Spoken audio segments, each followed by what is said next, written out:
which she lived, whether imparting knowledge to children or wishing the best for her fellow man. Information from this historical vignette was sourced from the Lions Club of Grand Cayman. Since 1993, Rotary Central has worked diligently each year to provide quality bus shelters to our community.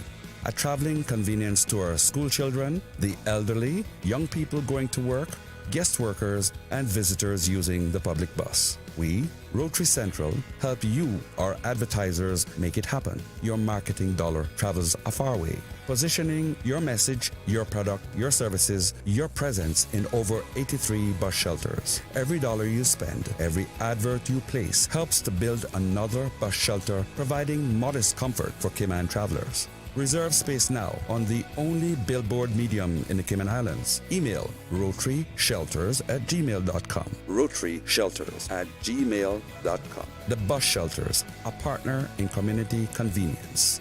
Another inspiration program by Rotary Central Cayman Islands.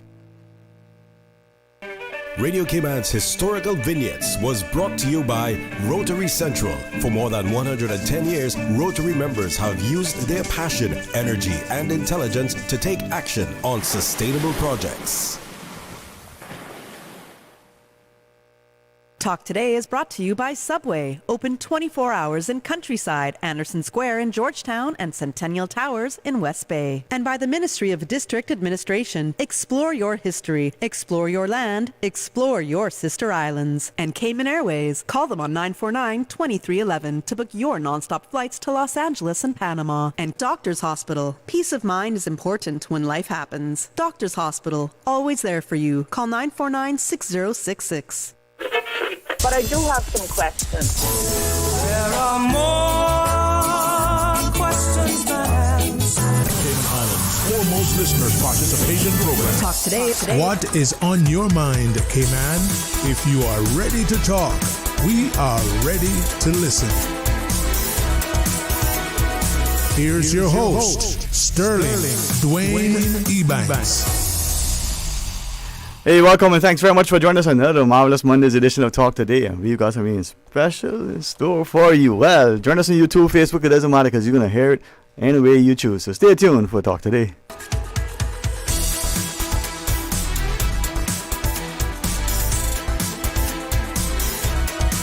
Talk Today is reminding you.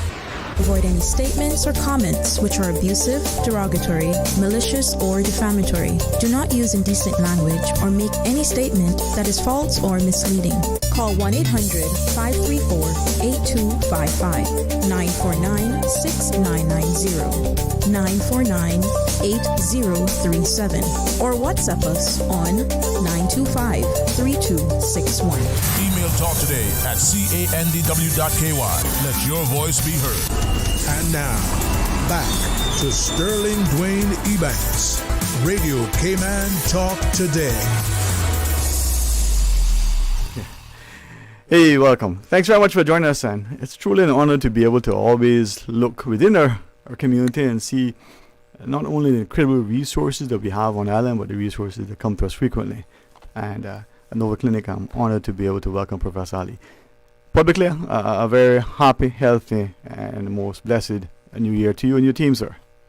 How are you today? I'm doing really well. Happy New Year to you too as well. It's a real pleasure to be invited here to your show. It's an honor, and I thank your team, Ms. Hanya in particular, for helping us to facilitate this discussion. And for me, I'm mindful as we go through it from two perspectives. I want to learn and engage. I want us as a community, secondly, to appreciate what we have. And I've always said that the pillars in any society, but in particular in Cayman, because this is where I think our bread is buttered, where we hopefully will, one day lay our heads, but we'll enjoy the now. The pillars are simple. A strong, robust education system, and likewise healthcare sector, because without healthy educated people, your diamonds, your oil, your gold, your natural resources of any sort of no value if you are not able to either access, use, or benefit. But that health comes from every facet of our life, and sometimes we need assistance because of maybe some debilitating consequence in our lives that have caused us to be injured, something, or something that's developed, and we ignore it often. So as we go through that discussion, I want you to share with us, so that not just the preventative, but when something has happened, how we can proactively respond to, if not get back to better than before, at least some semblance thereof. So from your perspective, if I might, and you can share, as a professor, as you instruct your students, what are the things that guide you into the profession, keep you wanting to remain in the profession? Well, that answer is actually relatively straightforward, because I've thought about it. One must always evaluate any job that a person does and feel that is the right job for me. And it comes down to this concept, a Japanese concept called ikigai, which is basically purpose. What's the purpose? So I feel that, me being an orthopedic surgeon specializing in shoulders and elbows kind of fulfills my ikigai. I feel like I'm good at it. I feel I enjoy my job. Of course, it's a way of making money, but most importantly, allows me to help people. And every year I evaluate where I am with anything that I do, and if it fills my ikigai, that is where I go. I've been coming to the island now for 3.5, almost 4 years. And first time I came here, obviously it's during COVID. We don't know what to expect. But it's been a really, really amazing journey. The most important thing about the island was actually the people, the friendliness, the approachable, the respect that they give you, and it made me stick around. As you know, the island has a relatively small population, something between 70 to 100, I think, right? Okay, and it's difficult for a population like this to have the best of healthcare, because you can have some of the best doctors here, but at some stage they can get de-skilled because the numbers aren't there. Now, saying that, we have some fantastic orthopedic surgeons on the island.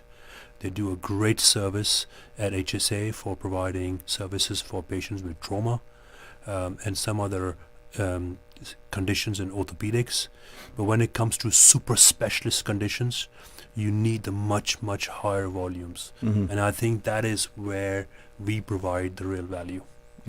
And thanks for that. And I'm hoping that, as an ancillary, but it comes to the fore immediately, that in our discussion, that those listening, from the parent to the policymaker, from that aspiring, politician to that principal in the school who's instructing the senior management team as to how to deliver the lessons, that will see, value, and respect what we have here, and see increasingly more as a collaborative approach as opposed to this combative, competitive thing. One or two of my friends who have always wanted to be physicians thankfully realize their goals and as they practice now. They start to share that it's not this cutthroat thing that they experience in mid-school. They're not just networking at conferences with their colleagues across the globe, but they're actually working, side by side. One hospital here next door to another hospital, one hospital here but another in another jurisdiction, to make sure that the patient outcome is as highly successful as possible. And that's a good thing because it benefits all of us. Absolutely. And that is one of the pillars that we stick to as well. Being a visiting surgeon, coming here, we heavily rely on the teams already placed on the island. I work very closely with doctors at HSA, some at doctors, orthopedic surgeon. We work collaboratively now. As you know, I'm here every 6 weeks, but we also have surgeons here every other week. But we are well aware that sometimes, 1,000 times, things may go wrong, and it's not fair for us to be away, not available on the island. So we provide a continuous care, partnerships with others on the island, as you said, to work collaborative manner. And I'm glad that in sharing that we will see increasingly, whether the population is out, around all times, that's still a relatively small number. Football stadium in war, almost have worked for organizations that have tens of many employees, but the economies of scale that you wouldn't get in a larger place, whether it's the equipment that you need, to do the diagnostics. If we can leverage that elsewhere, it then makes it here more than just medical tourism. It makes it here for the populace to know that they have a resource when it's immediate and urgent, or whether it's a long-term ongoing care. So how do we bridge that? If you go back to looking at the numbers, if you look at a hospital in UK, in a non-specialist area, they will have a population of about 400 to 500,000. So you'll have a couple of knee surgeons, one shoulder surgeons, but that's the population that they serve, 400 to 500,000. If you look at where my practice comes in from, I work in Europe's biggest trauma center in UK, at the Royal London Hospital, and the tertiary referral center, my population, I depend on having 5 to 10 million people around me. So my work involves seeing 2,000 new patients a year, 10,000 patient visits, 500 to 600 operations a year, but very, very super specialists in shoulders and elbows. And similarly, we have other people that specialize very much in the knee. Some people do soft tissue knees, some do replacements. And it's very hard to have that high level of quality if you're just serving a population of 78,000. So in a way, we have to be able to import that expertise in to provide the best service for the island. And why shouldn't Cayman have the best healthcare out there? Right? And I think this is the way I feel that we can achieve it. I think recognizing that we are part of the British government,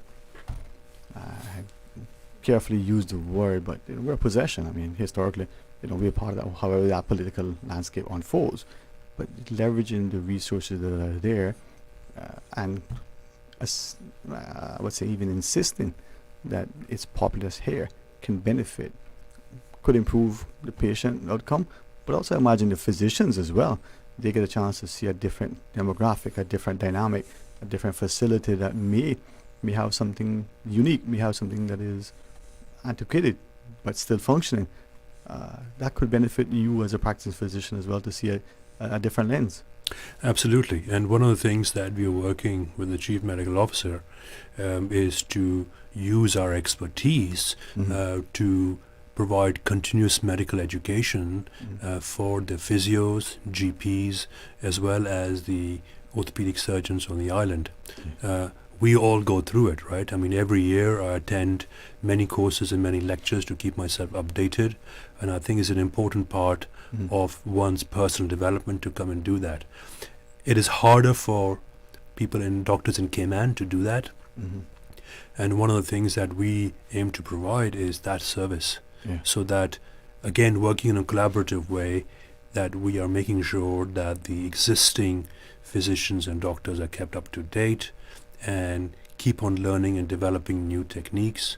As the world moves forward in healthcare, we do want Cayman to move as well. All right. Well, when we come back from the break, I'll ask you more, but really, really appreciate you sharing time with us. As you talk about average HSA, I can't fondly of Dr. Larson, the way he seems all his patients bring to the table, similar to you, not just the competence in that sense of confidence, but the personal approach. He talks about his days of playing in, I guess, the Danish national team. The idea of being there for them at that national level is akin to having someone here, whether it's the CMO, whether it's a visiting consultant like yourself, benefiting us. So I want to ask more about it, if you would share with us. Sure, of course. We might even do a show and tell, perform a surgery here. Hey, it could happen. It's a Monday. No, it's not April 1st, but it might happen. Stay tuned for Talk Today.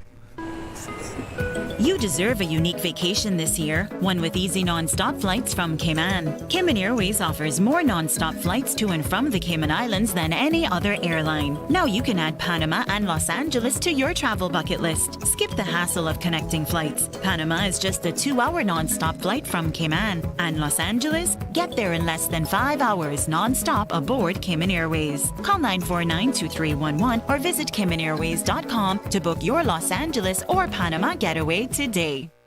Accidents and illnesses can strike without warning. Ouch! When it comes to urgent care, every second counts. At Doctors Hospital, we have a dedicated team of experienced doctors and nursing staff available to you 24 hours a day, 7 days a week. Don't waste time in an overcrowded emergency room when you need urgent care. Whether it's a broken bone, a severe infection, or a sudden illness, trust in Doctors Hospital's unwavering dedication to providing the best immediate care. For complete urgent care when you need it the most, choose Doctors Hospital, located in Georgetown, 16 Middle Road. Stay cyber secure with Cayman National. Here are a few tips that will benefit you. Ensure to log out completely when you finish any online banking activities. Be aware of phishing attempts and only click links from trusted sources that are sent from your device through emails and messages. Remember, Cayman National will never ask you for your credentials. If you suspect a fraud attempt or that your account has been compromised, please immediately contact our customer support team at 949-8300. When it comes to weekly meal prep, I trust Kirk Market to provide the best value for quality proteins. The butchers at Kirk Market are super helpful. They always slice my steaks perfectly. Kirk Market has everything I need for healthy and flavorful protein-packed meals. From lean cuts of CAB choice beef, tender CAB prime beef, the juiciest pork, and all-natural hormone-free poultry, to their seafood section with everything from fresh local snapper to omega-3 rich salmon. I choose Kirk Market for the highest quality proteins to support my healthy lifestyle. Kirk Market. Eat well, live well, and discover a world of choice. Now, more than ever, supporting your immune system is crucial to helping your body fight off illnesses like the common cold, the flu, and COVID-19. At ValueMed Pharmacy on Walkers Road and in Buttontown, we carry all the essential vitamins and minerals to help support your immune system and improve your overall health. Some of our top immunity support picks are vitamin C, vitamin D, zinc, elderberry, and quercetin, or the popular 7-in-1 immunity support. Our pharmacists are always on hand to help guide you and answer any questions. Visit ValueMed Pharmacy on Walkers Road or Buttontown. Live happy, live healthy with ValueMed Pharmacy. Radio Cayman's Talk Today.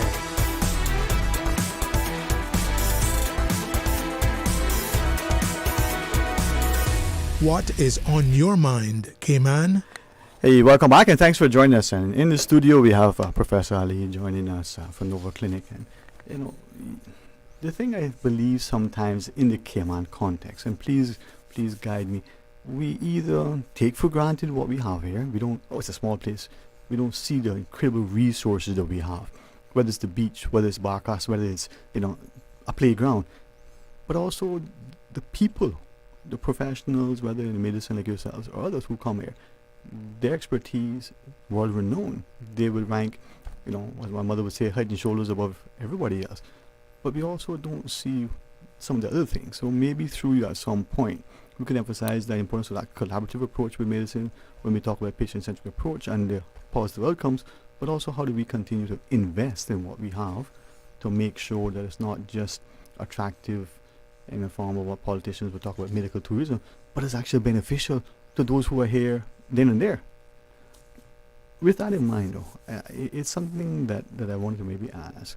When we look at specialization, you're talking about shoulders and elbows and the like, and yet I'm not going to profess to say that I paid any great attention in biology. It was not my favorite by any means. But there's a lot of the body, and as an orthopedic surgeon, there are a lot of specialties. What are some of those, and why shoulders over knees? Why orthopedics versus neurosurgery, for instance? For me, that's an interesting question, right? So where does it start, right? So I think it all starts with my parents both being surgeons, and although they never really influenced me directly to be a surgeon, all three of us kids lean towards it. So I'm an orthopedic surgeon. My sister is head of department at King's College London as cardiac surgeon.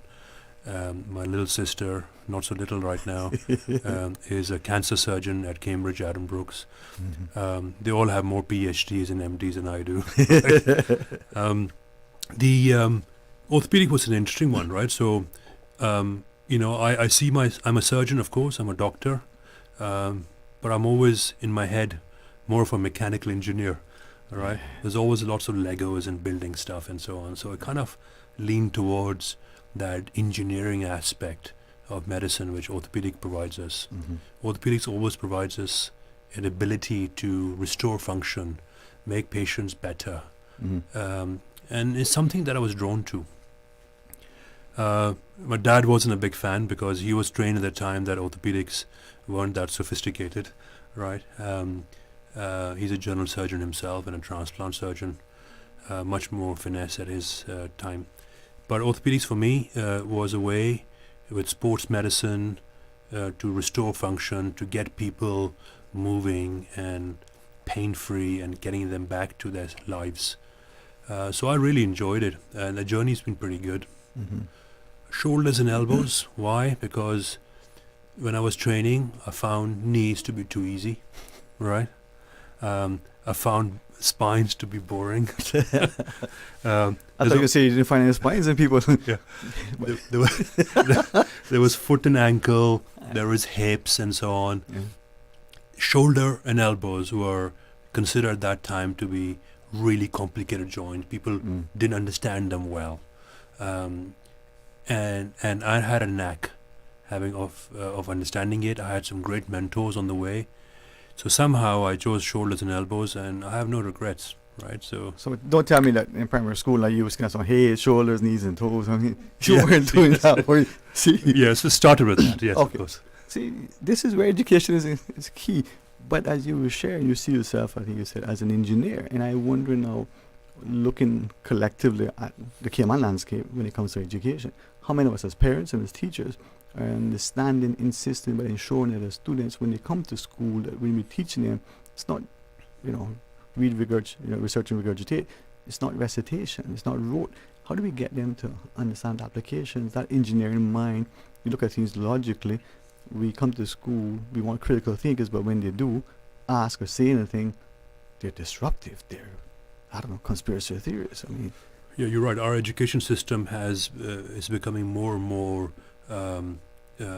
less focused on the breadth of it, right? So, if you ask, what makes a good doctor, and yes, you need your medical degree. You need to think like a mathematician. You need to think like an engineer. You need to be a psychologist, more importantly, right? Every patient is different, right? If you have a 12-year-old child coming in, as opposed to a 90-year-old woman, as opposed to an elite athlete, they all have different expectations. And if you're not able to speak to them at that level, then you're doing them a disservice. Yeah. You got to put them at comfort, a level that they feel, not just the competence, but they feel confident in who they are, but comforted. Not unlike the server who's bringing the best meal the chef has prepared. If that server isn't presented in a way that you feel is palatable and you want to engage, you're not going to enjoy it. And everybody has different expectations, and you need to have that mindset to reach out to the person and see what their needs are. And I think it's easy enough to be a technically good surgeon. It's harder to make decisions on when to operate and when not to operate. It's even harder to say no to a patient when they don't need an operation. And the hardest thing that most doctors find is to get them on with their patient, figure out what their needs are. That's the key. Once you figure out what the patient's needs are, we know that so many things can be done non-operatively or operatively. You really got to get into the psychology of the patient.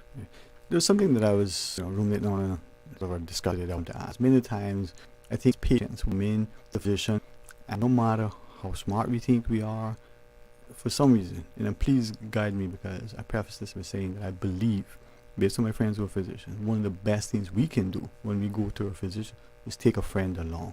That comfort. If that's a wrong thing to do, not just for protection and safety, but to ease your mind, because you're going to forget something. You're going to be overwhelmed unconsciously. That's my perception. You're not going to remember what you want to ask, even if you made notes.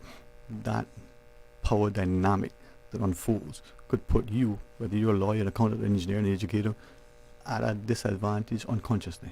Bringing the chaperone around is good? Oh, 100%. And I think you're absolutely right. Patients sometimes they are in a slightly stressful environment, and they don't take in all the information. Okay, it is very typical. For example, if a man comes in and his wife is sitting outside, I'll always invite her in.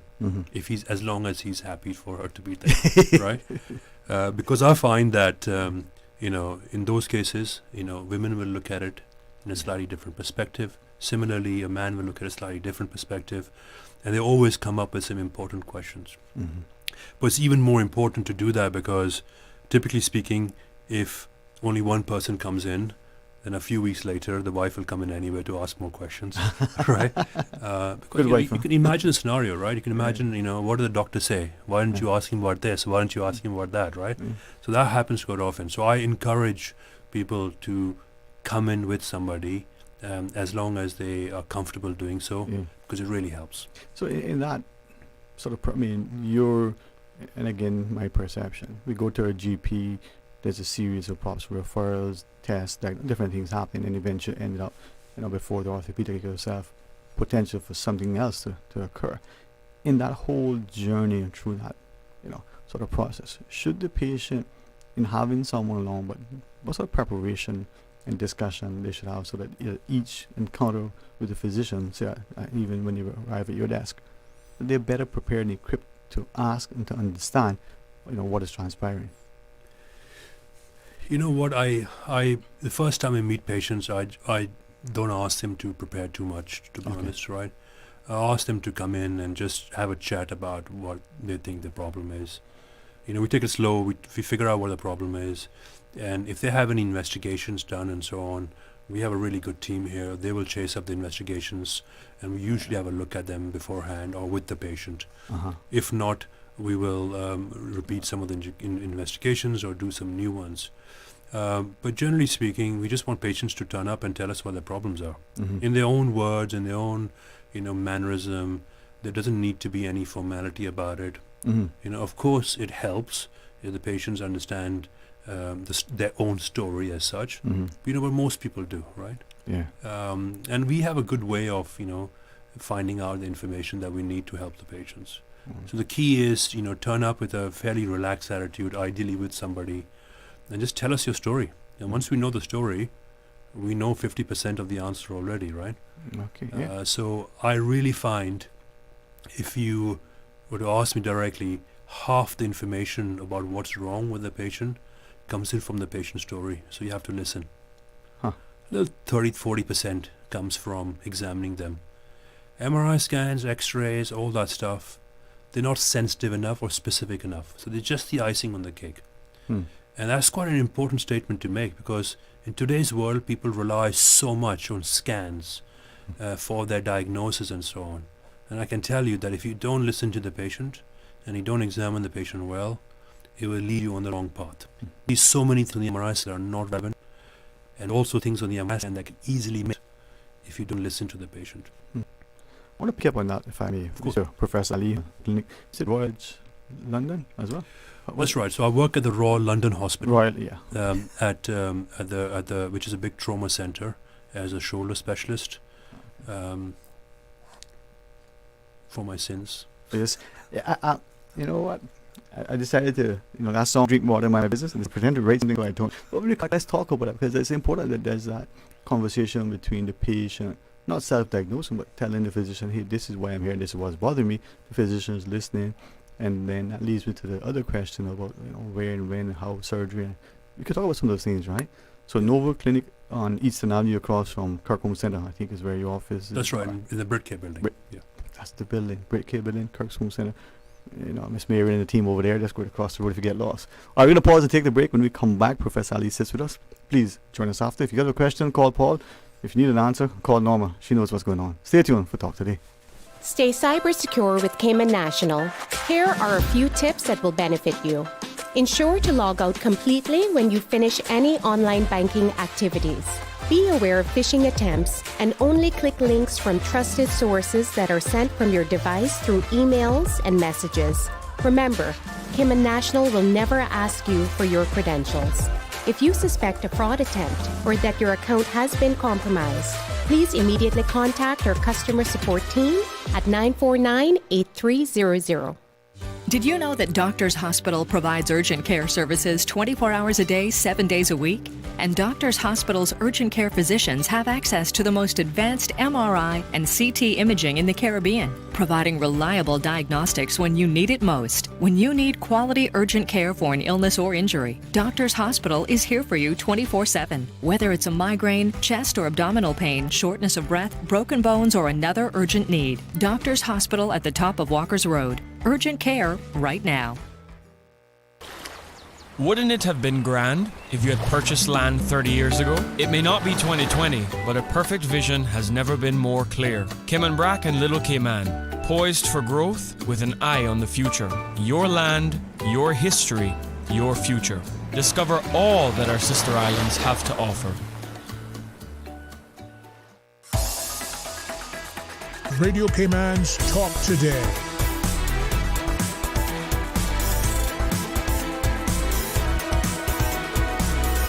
What is on your mind, Cayman?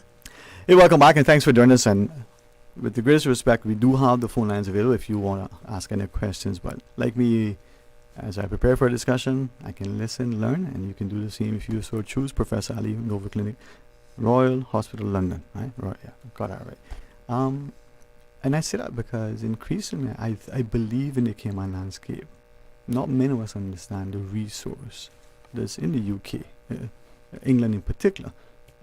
We probably increasingly, maybe over the last decade and a half, might be starting to see it, but the world knows. We've seen this leadership in research and technology. We go back to history and their Royal Navy, the prowess that they had at sea. So there is that resource. I mean, here's Cayman. We could probably, benefit more, perhaps align more. At some point, maybe after the headlines at 1, we could talk about that. But I wanted to ask, the idea of physicians listening to patients and patients talking. Sometimes we come in as a patient, we tell the doctor, this is what's wrong. We want a diagnosis, and we go away as if we're the doctor, but we don't tell, hey, we know this is what hurts, how it hurts, when it hurts.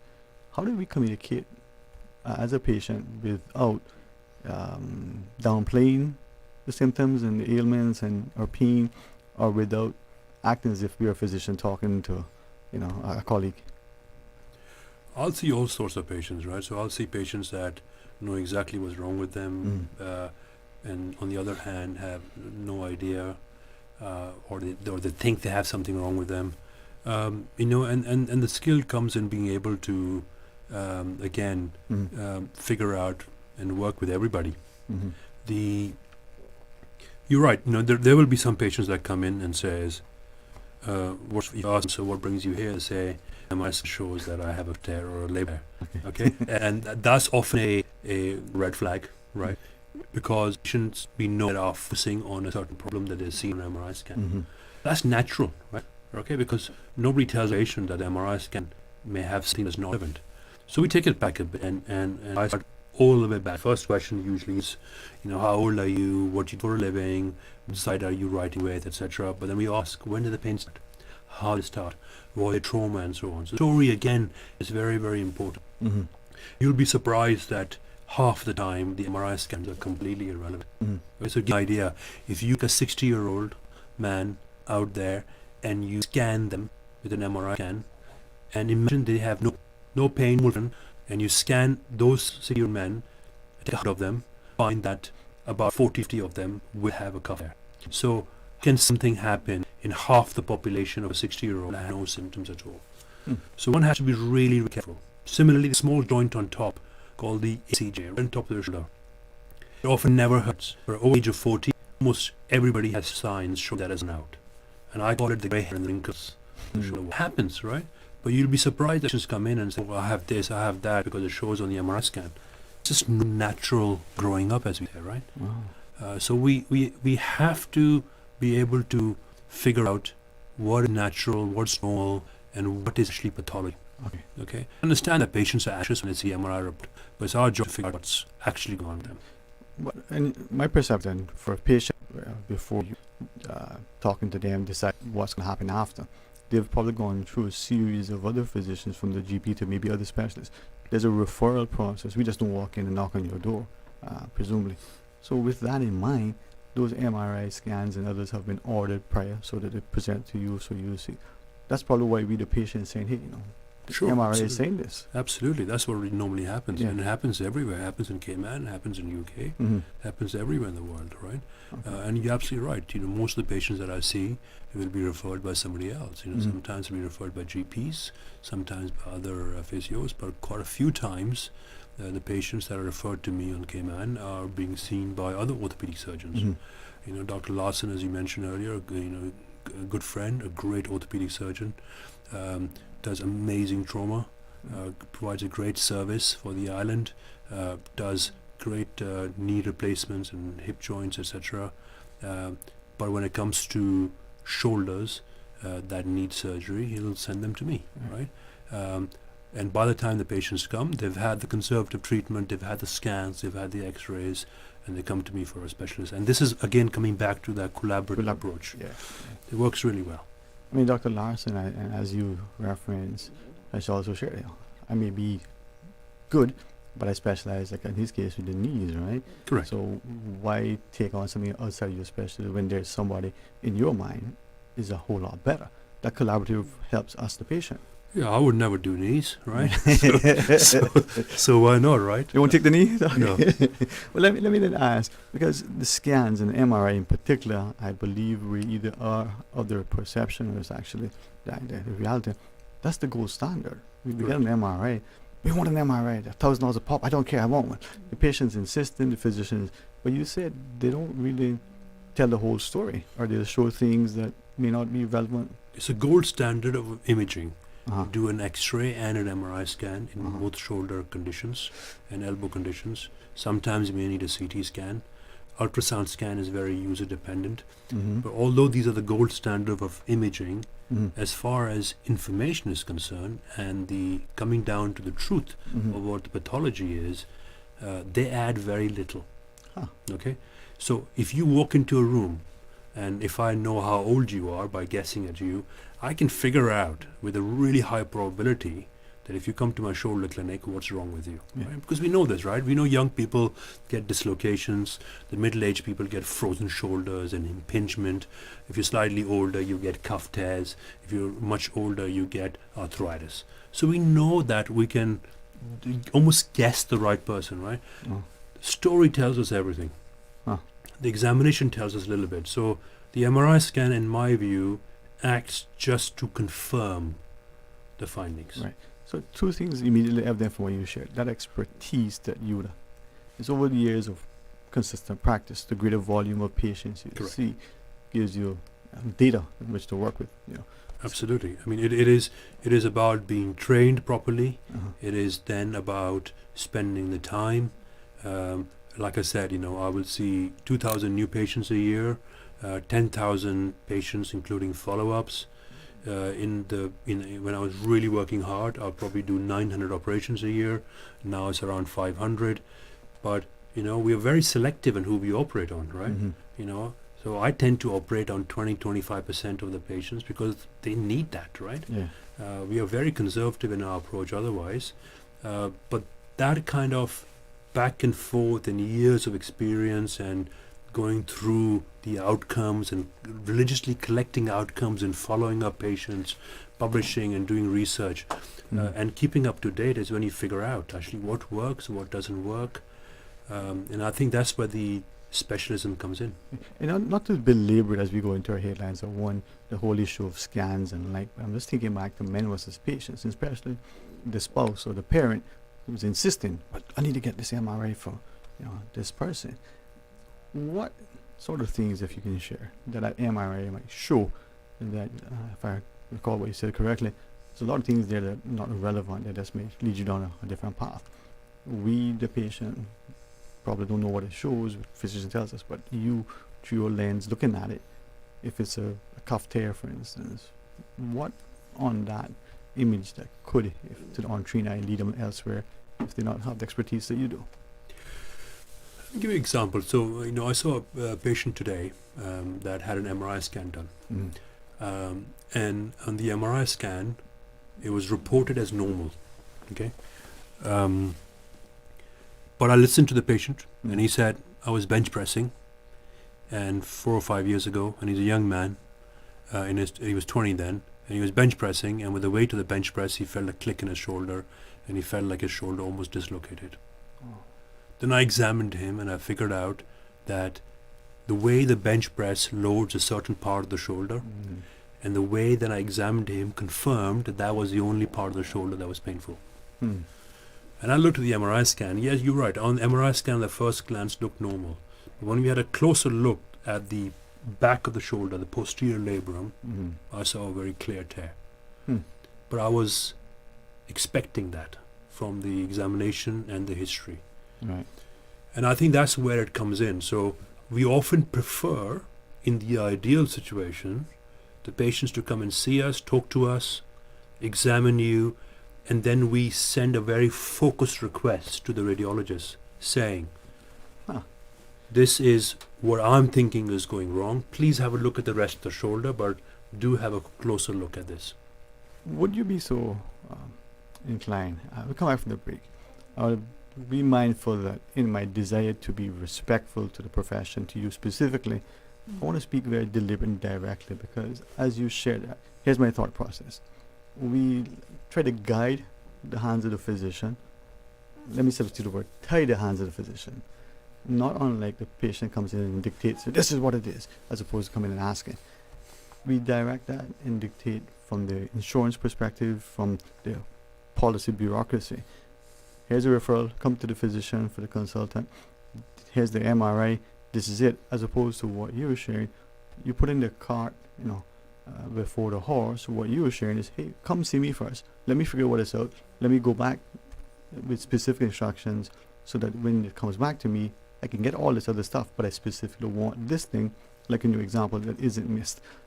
A little bit diplomatic, maybe a little bit deliberate and direct when we come back, but let's get it right. Would that be okay? You're a professor, we're in the class, there's an oral quiz after. Can we talk about it afterwards? Love that, yeah, thank you. All right, well, if you're a politician, you may want to listen. No, I'm not running for election. Yes, I am. No, I'm not.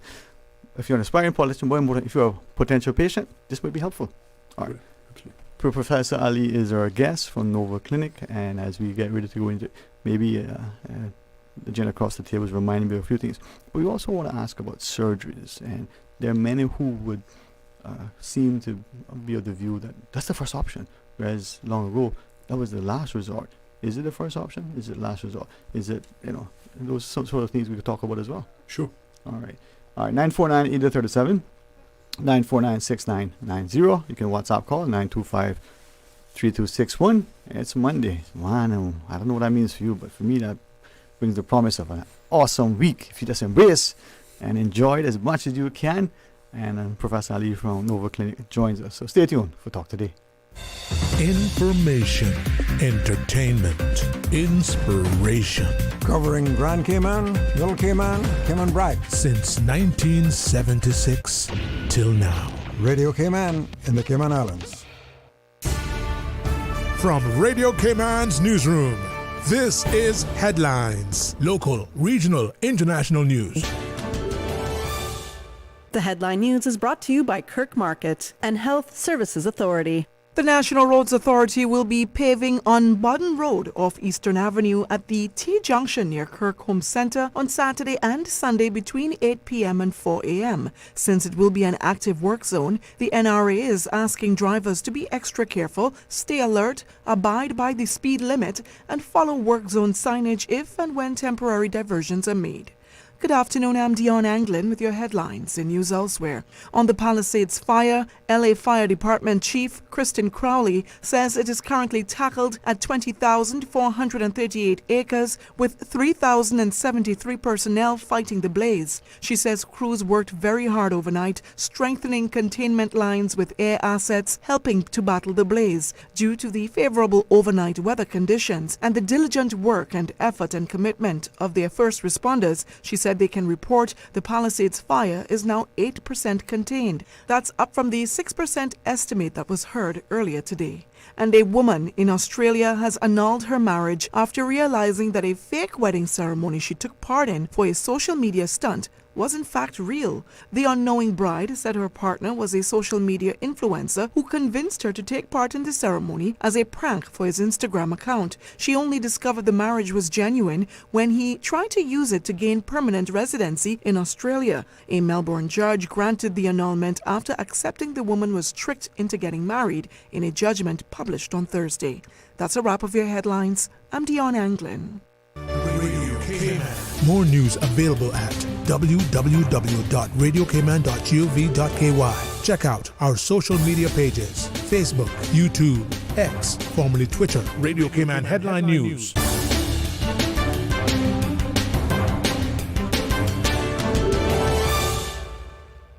When it comes to weekly meal prep, I trust Kirk Market to provide the best value for quality proteins. The butchers at Kirk Market are super helpful. They always slice my steaks perfectly. Kirk Market has everything I need for healthy and flavorful protein-packed meals. From lean cuts of CAB choice beef, tender CAB prime beef, the juiciest pork, and all-natural hormone-free poultry, to their seafood section with everything from fresh local snapper to omega-3 rich salmon. I choose Kirk Market for the highest quality proteins to support my healthy lifestyle. Kirk Market. Eat well, live well, and discover a world of choice. Do you have a healthcare question but not sure who to ask?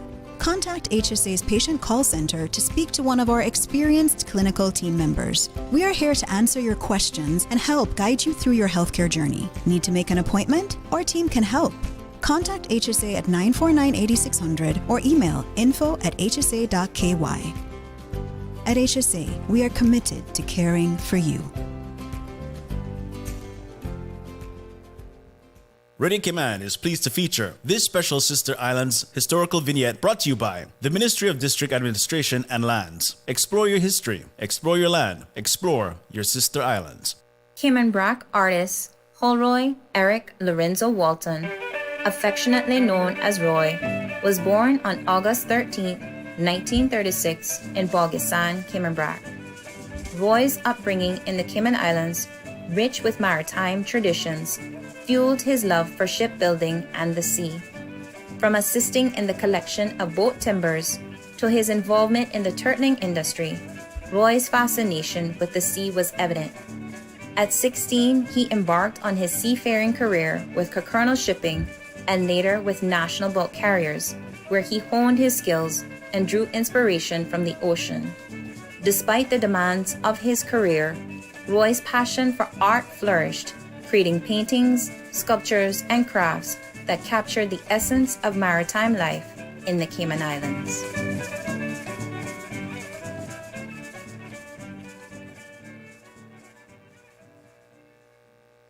Radio Cayman is pleased to feature this special Sister Islands historical vignette brought to you by the Ministry of District Administration and Lands. Explore your history, explore your land, explore your Sister Islands. Explore your history. Explore your land. Explore your Sister Islands, the ultimate staycation experience. Your culture, your freedom, the land that time forgot isn't gone. It's your Sister Islands. Discover all that our Sister Islands have to offer.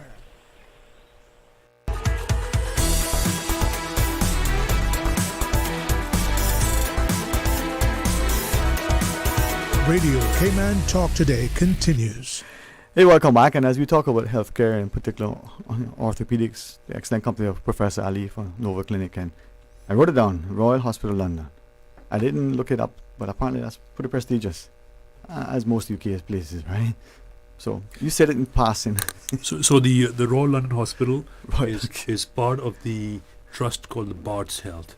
And what's interesting is that Royal London Hospital was, I'm going to get the dates wrong, but I think it was 1700 something when the hospital was made in Whitechapel, and now it's a multi-billion-dollar trauma center, brand new building. But the building is still in front of it. The trust, which is a group of hospitals, has a hospital called St. Bartholomew's Hospital. We call it St. Bart's.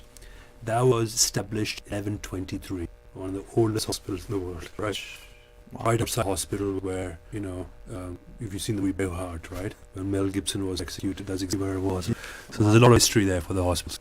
Royal London is now Europe's biggest trauma center, so we see a fair share of major trauma. We have the helipad that lands on our roof. So great service that we provide to most of London.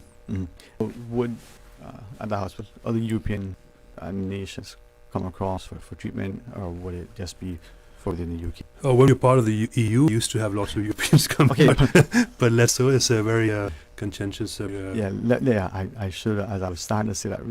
This is very potential again. Maybe that segue into what I wanted to ask. And many times and I always say this, it's like the tail to wag dog. It's listening and responding and making sure we have the appropriate landscape. We're going to take that, and oftentimes because of the upper hand in the position, we are the third.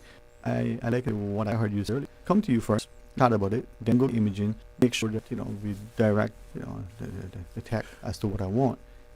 How often? I mean, how do we get to where you want us to go so the patient outcome is that much better, less imaging and cost? Look, that's the ideal way of doing it, right? That you see the expert, then you get the imaging done and so on. But for lots of the patients that go to the HSA, it works like that, right? So they often will go to one of the physicians there, like Dr. Larson. He will assess the patients, and although he may not operate on shoulders that much, he is good to assess the shoulder, figure out what's going on. So he does that in some ways to get the scans done, and then I see it as a secondary referral. Okay. But if you're coming in from and haven't had any kind of assessment by an orthopedic surgeon first, then it's best to get that assessment first. Let him or her figure out what's going on with you clinically, according to what you say and how he or she examines your shoulder and elbow, and then figure out what kind of scans to get and focus on the scans. Right. We've had very rarely, some patients that have been told that they have a rotator cuff tear, for example, a tear in the shoulder muscles, and I've looked at the MRI scan and there isn't one. Right? So sometimes, people can make mistakes in the subtlety of reporting MRI scans. It very rarely happens, and again, it comes with some expertise. And when I examined her, she actually had a pretty normal shoulder. Okay. But as you were saying before, if somebody has it in their head that they have a tear of their shoulder, and then they say, I want surgery. And I kind of said, well, I can't operate on you because A, you haven't got a tear and you haven't got any pain. But that happens very rarely. Most patients are actually really, really glad if I tell them they don't need surgery. I would think so. Yes. And again, I want to be not just insistent that we understand, but as respectful. But I'm thinking back to general perception that we as the patient may have. In order to get referred, say to you, for instance, we need to go through not just a series of other physicians for the referral, but in order for the approval. Again, it's just a perception. There needs to be some level of imaging. And I'm wondering if it's not just a cost, a financial cost, but also the time cost to the patient, but potential of whatever radiation or anxiety or whatever the patient may go through in having those diagnostics. Could we get to that space where ideally, here's a referral, come across to your desk, have a chat with you, and then if you determine, sometimes as patients we insist because we think that's what it would tell us. If what is happening now is the other way around, the tail wagging the dog, how do we get to the place where ideally is as you described? That's the ideal way. Obviously from a financial point of view, healthcare cost point of view, is the most efficient way as well. But more importantly, I think it's the best way for the patient as well. Is the one that reduces the anxiety the most, right? Once you've had a scan done, and whether it shows something, there's always this period of anxiety on what that means. Right. And then this is a waiting around period. So I always prefer that we get to a stage where the patients come to us first with a problem from whoever, direct referrals, physio, GPs, and then we assess their shoulders, reassure them, tell them a really good idea. I can tell with 90% probability what's wrong with them without a scan. Right. So we can reassure patients in most cases. Okay. And then we send them for a scan, and there's a lot less anxiety to it. And of course, we don't waste time as well. So you'll see a lot of patients have a CT scan when they don't need one. They'll have an ultrasound scan when they don't need one. And that is wastage. Yeah. Even though the patients themselves are not paying for it, eventually we all pay for the healthcare cost. Right. And one of the things that I've noticed on the island is, even the last 3-4 years that I've been there, on how the healthcare cost is spiraling out of control. Okay. Can we ask about that from the practical as well as the academic, from however you wish? Because if costs increase in your cost of insurance with healthcare costs, your cost of goods and services, your cost of living, your cost of your groceries, whatever that's going to make it harder and harder, and it's only going to lead it to maybe more and more people not being able to have a quality of life. So focusing on healthcare costs, you say it's spiraling, it's high.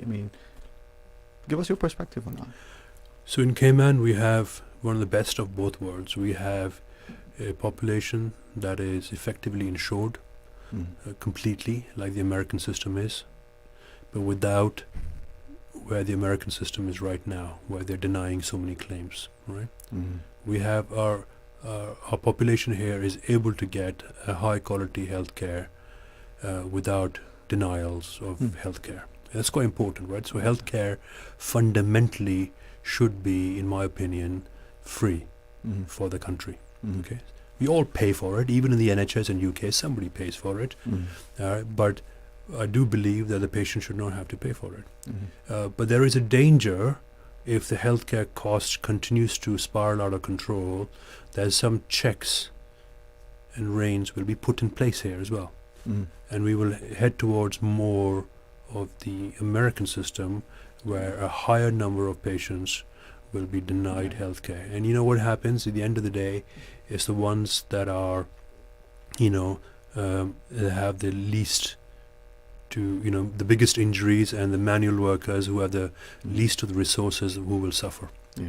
So it's important to realize that, because I can see it from the outside happening, right? Yeah.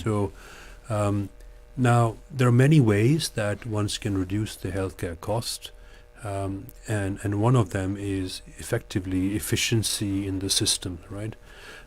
I feel that more patients should be treated in Cayman rather than fly out the rest of the world, right? Okay. And I think that's where a lot of the costs are incurred in Cayman. There is good expertise here, and it is one of our jobs here to provide that expertise here.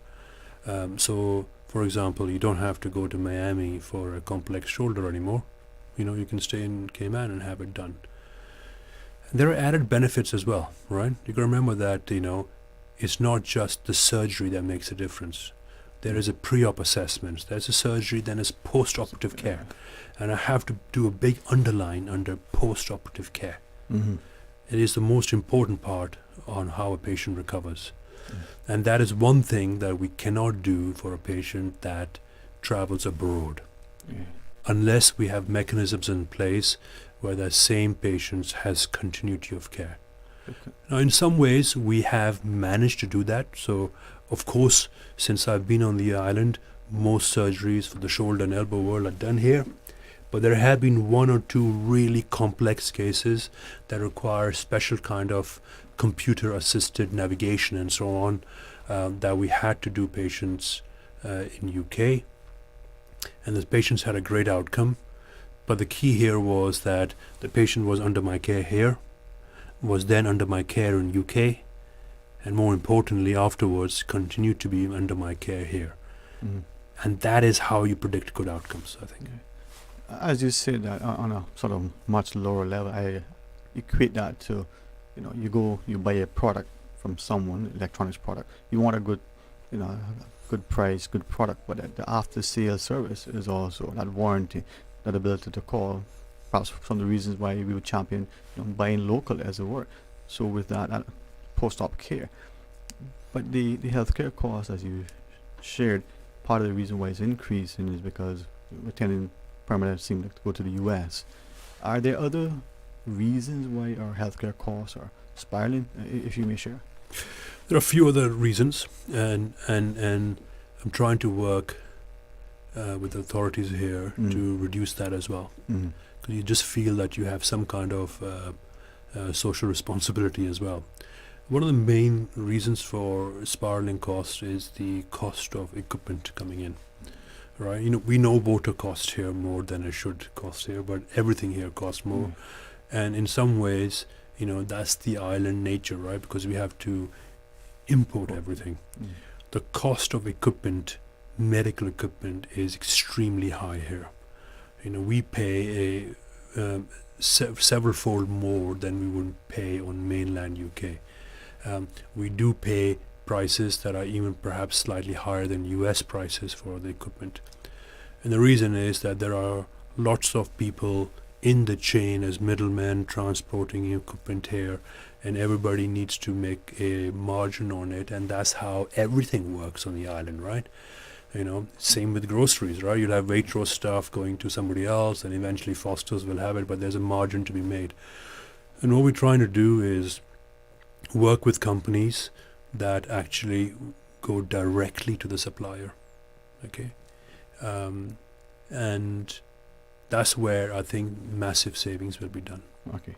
Oh, it's interesting. I mean, it's no different from the business that's trying to purchase something.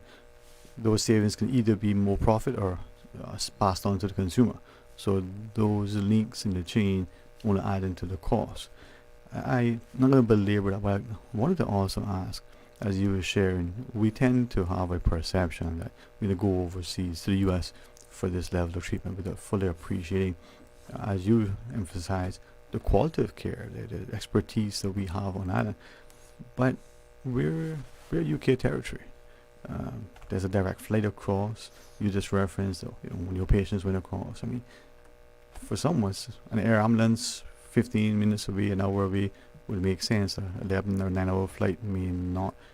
But going to the UK for continued or for particular surgery, I mean, what's your take on that? Well, I think if there is a limb or life-threatening injury that somehow cannot be treated on the island, then going to the closest major center based in Miami would make sense. Okay. For most stuff, whether it is cancer treatment or orthopedic treatment, it can be done on the island. But if it cannot be done on the island, then UK is probably the best option. And there are many reasons for that. One reason is that it is actually a really, really high quality service. Okay, the things that some of the hospitals in the UK will do is no less than the best hospitals in America. People often don't have this perception, but the quality of healthcare, even provided by the NHS, is actually the top in the world. I don't do anything differently on the NHS that I do in private sector or anywhere else. Right? The equipment is the same, the people are the same, the needs are the same, so it's really high quality. Secondly, the cost of it is a magnitude less, right? Okay, and you got to remember that even as patients, if we don't pay for it directly, we eventually pay for it through our, increased premiums. Somebody has to pay for it, right? Our healthcare cost goes up, insurance cost goes up eventually. And you're right, UK is a direct flight, but the emphasis that I will put on the extra bit that we get from going to UK is that the links with the UK, especially in orthopedics, allows us to have that continuity of care that we talked about. Okay, and that's important because it's easy to do your operation somewhere else, but who's going to check your wounds? Who's going to look at that? We have a service that whether a patient is done in Cayman or in UK, we follow the patients up completely. Through our teams based in UK and teams based in Cayman, we have a continuous care. I may not be around every week, but there's always somebody around who is expert in the area to look after the patient. Professor Ali, as you shared, I would imagine that there are some go to the UK, for medical. I mean, so far away, it's expensive. Yet we're increasingly seeing more of us in Cayman go to the UK universities. One, the perception, but also seems the practice that top quality education, and two, despite the exchange rate, its value for money is not as expensive as say the US or even to some extent increasingly Canada, despite again the exchange rate being so favorable. But how do we get us, the wider populace, to rethink? Wait a minute, just like education, we mentioned Waitrose and now we started salivate about some of the goods that are coming over, the cheeses in particular, to go to the UK for medical treatment so that we would refer. Is the process of referral have to be changed, or is it just a matter of physician going here versus there? I think patients will be happy to go to UK. What we have to change is in how the referral pathways are. We have to appreciate that some of the referral pathways in Miami and other US areas have been established over the last 20-30 years. Okay. I remember a colleague of mine who used to be in Cayman, and she remembers having her kids who are now grown-up adults when HSA was just more than a hut, right? There was nothing there, right? And most people would even go for their maternity care to Miami. And now it's slowly changed, and we have a great maternity service in HSA. So similarly, there are some pathways that if a patient needs to go, they're used to sending patients to Miami, and it's just a phone call and they take care of it. So I think some effort needs to be done, working with the Chief Medical Officer and HSA to re-establish those links to UK. Because I think patients will, generally speaking, get a better service. And you referenced the NHS, and for those of us who don't know much, for those of us who know a little, we probably have a general perception that their system of medical care being what it is, there's very little outside the NHS in the private sector, and if it is, it's either exorbitant or inaccessible. Is that an unfounded perception? Is that accurate? I mean, how do we... Actually, it's far from accurate. So the NHS is obviously free to use for the population who are under the NHS, and I suspect that brings in Caymanian population as well, because you're part of UK. But even if privately somebody pays for it and the insurance pays for it, there's a huge difference. Right. Okay, so I give you an example. Right, there's a surgery called scoliosis surgery. So if you have imagine a 15-year-old kid with a twisted back and they need this complex surgery to straighten out their back, to do a scoliosis surgery. If that surgery was carried on the island, it requires some special expertise, and we don't have that yet. Not from the personnel point of view, but for the post-operative care. We're trying to establish that. But so we have a choice to go to USA or to go to UK. In the best institutions in UK, done privately, it'll probably cost 70,000. Okay. In an average institution in the US, it'll cost 200,000. In the best institution in US, it'll probably cost 500,000. Okay, so you're looking at something that is 7 to 10 times as much. Okay, and that is across the board. That's across with cardiac surgery, with every surgery. You have your, shoulder operation done, maybe it'll cost you 12,000 in UK. In America, it will cost you about 100,000, right? That's the difference, right? So we're not talking about small numbers here. We're talking about big numbers here. These really add up for the insurance companies. Well, depending if there's a co-pay, the government, if they're in that, absolutely, they can see the cost. And if you're getting, $10 for an apple in one place, but you got to pay $100 for the same apple, that's not really an apple. It's, an image. Value for money. Professor Ali, we do have a caller join us. If you would be so inclined, put on one of those very, very handsome darn headsets. It'll help us. The volume is there. Professor Ali from Nova Clinic, but also from Royal London Hospital. I think I got that right this time. We're going to go to the phones. Hey, welcome. Thanks for sharing with us. Good afternoon, gentlemen. How are you all doing? Not too bad, sir. How are you today? Very well, thank you. All right. Okay. Appreciating the information being shared by the doctor.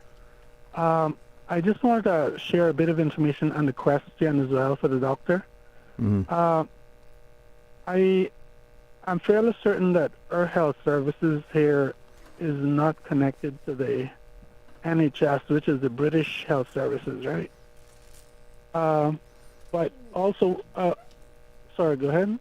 No, we listen to you. Go ahead. Right. Okay. Also, I wanted to, although he made it sound very, very nice to say that for overseas referrals, we just contact the hospital and they sort it out for us. But that is especially one of the areas, having dealt with it in the past with people, where the client, the patient, or their family or relatives have to be engaged and involved in the process at every step. Because while the HSA and the insurance will accommodate or facilitate the overseas trip, there are so many details and records and his family history and so many bits and pieces to be collected and shared with the overseas doctors.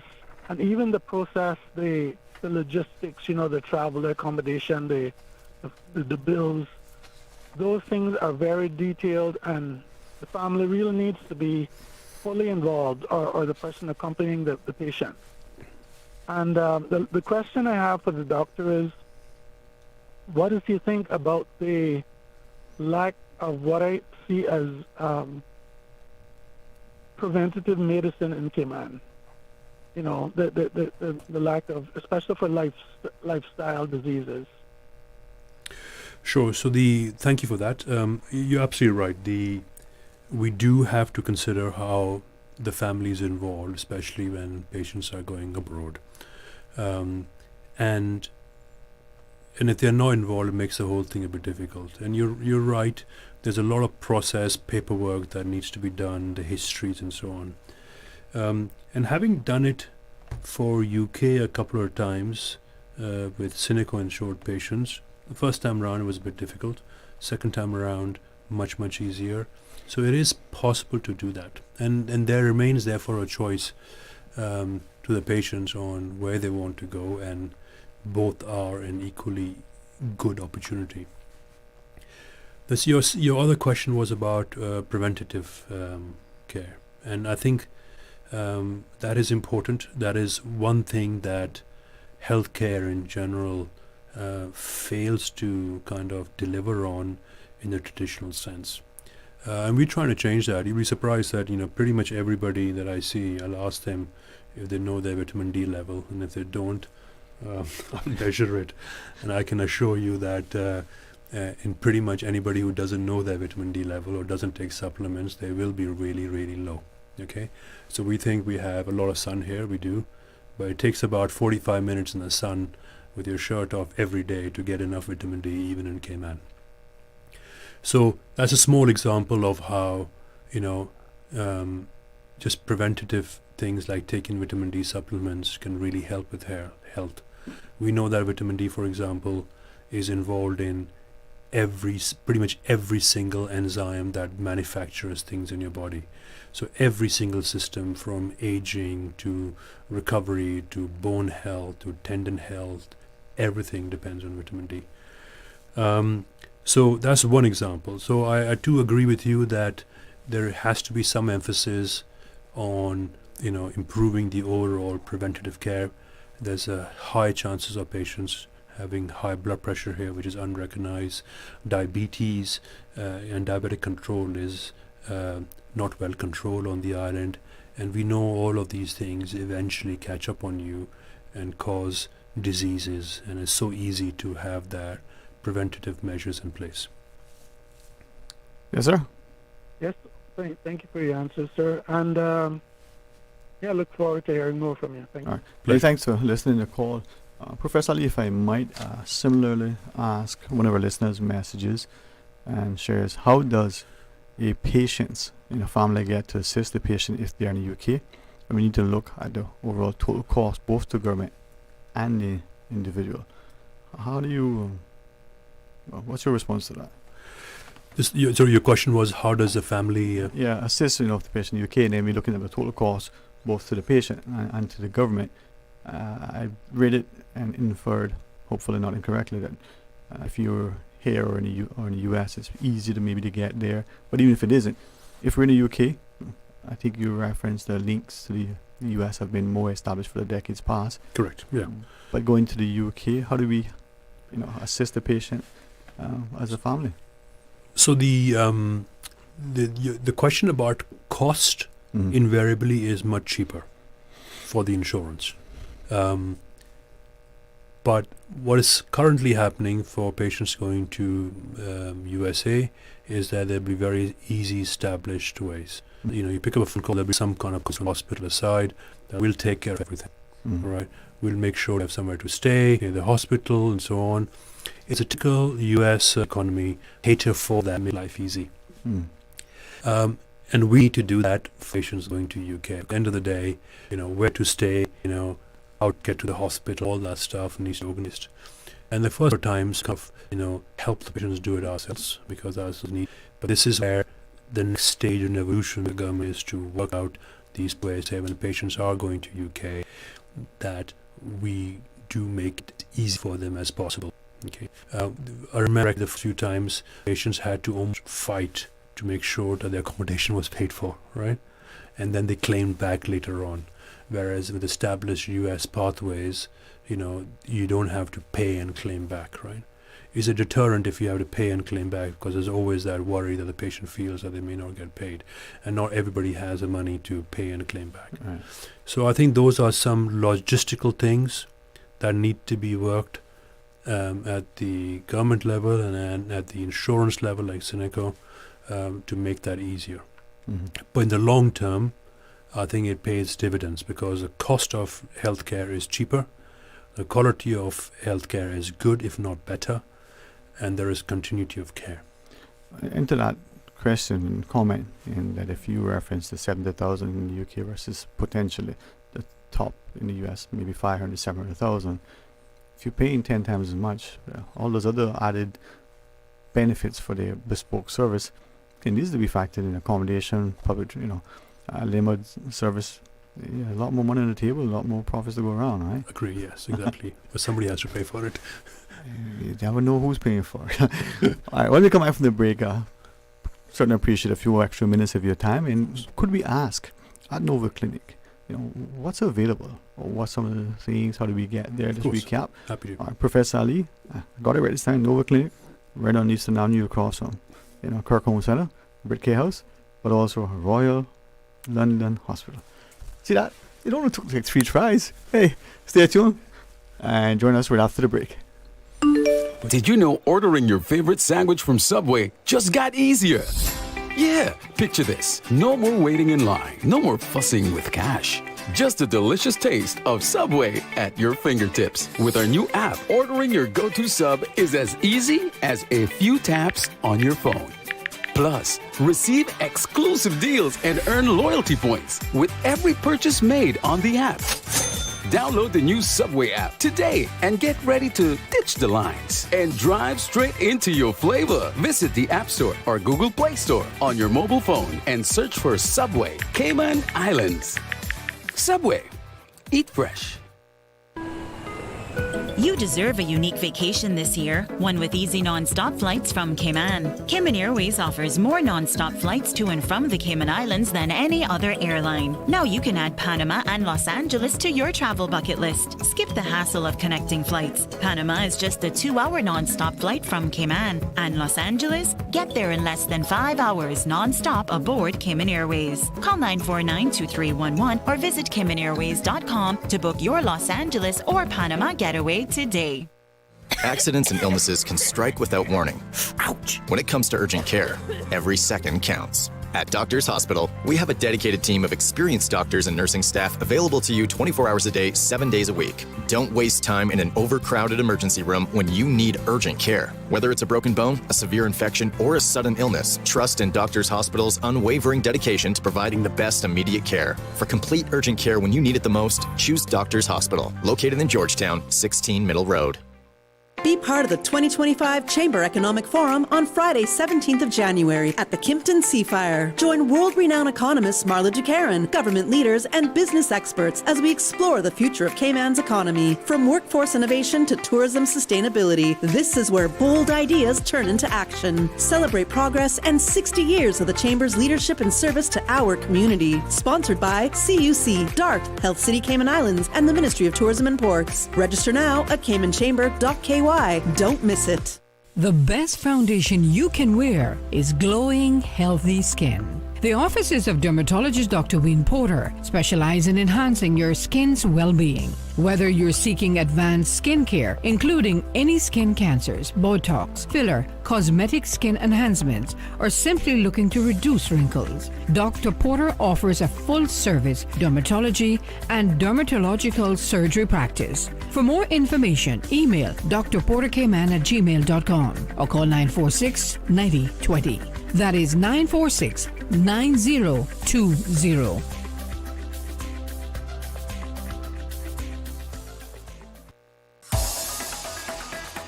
Radio Cayman's Talk Today.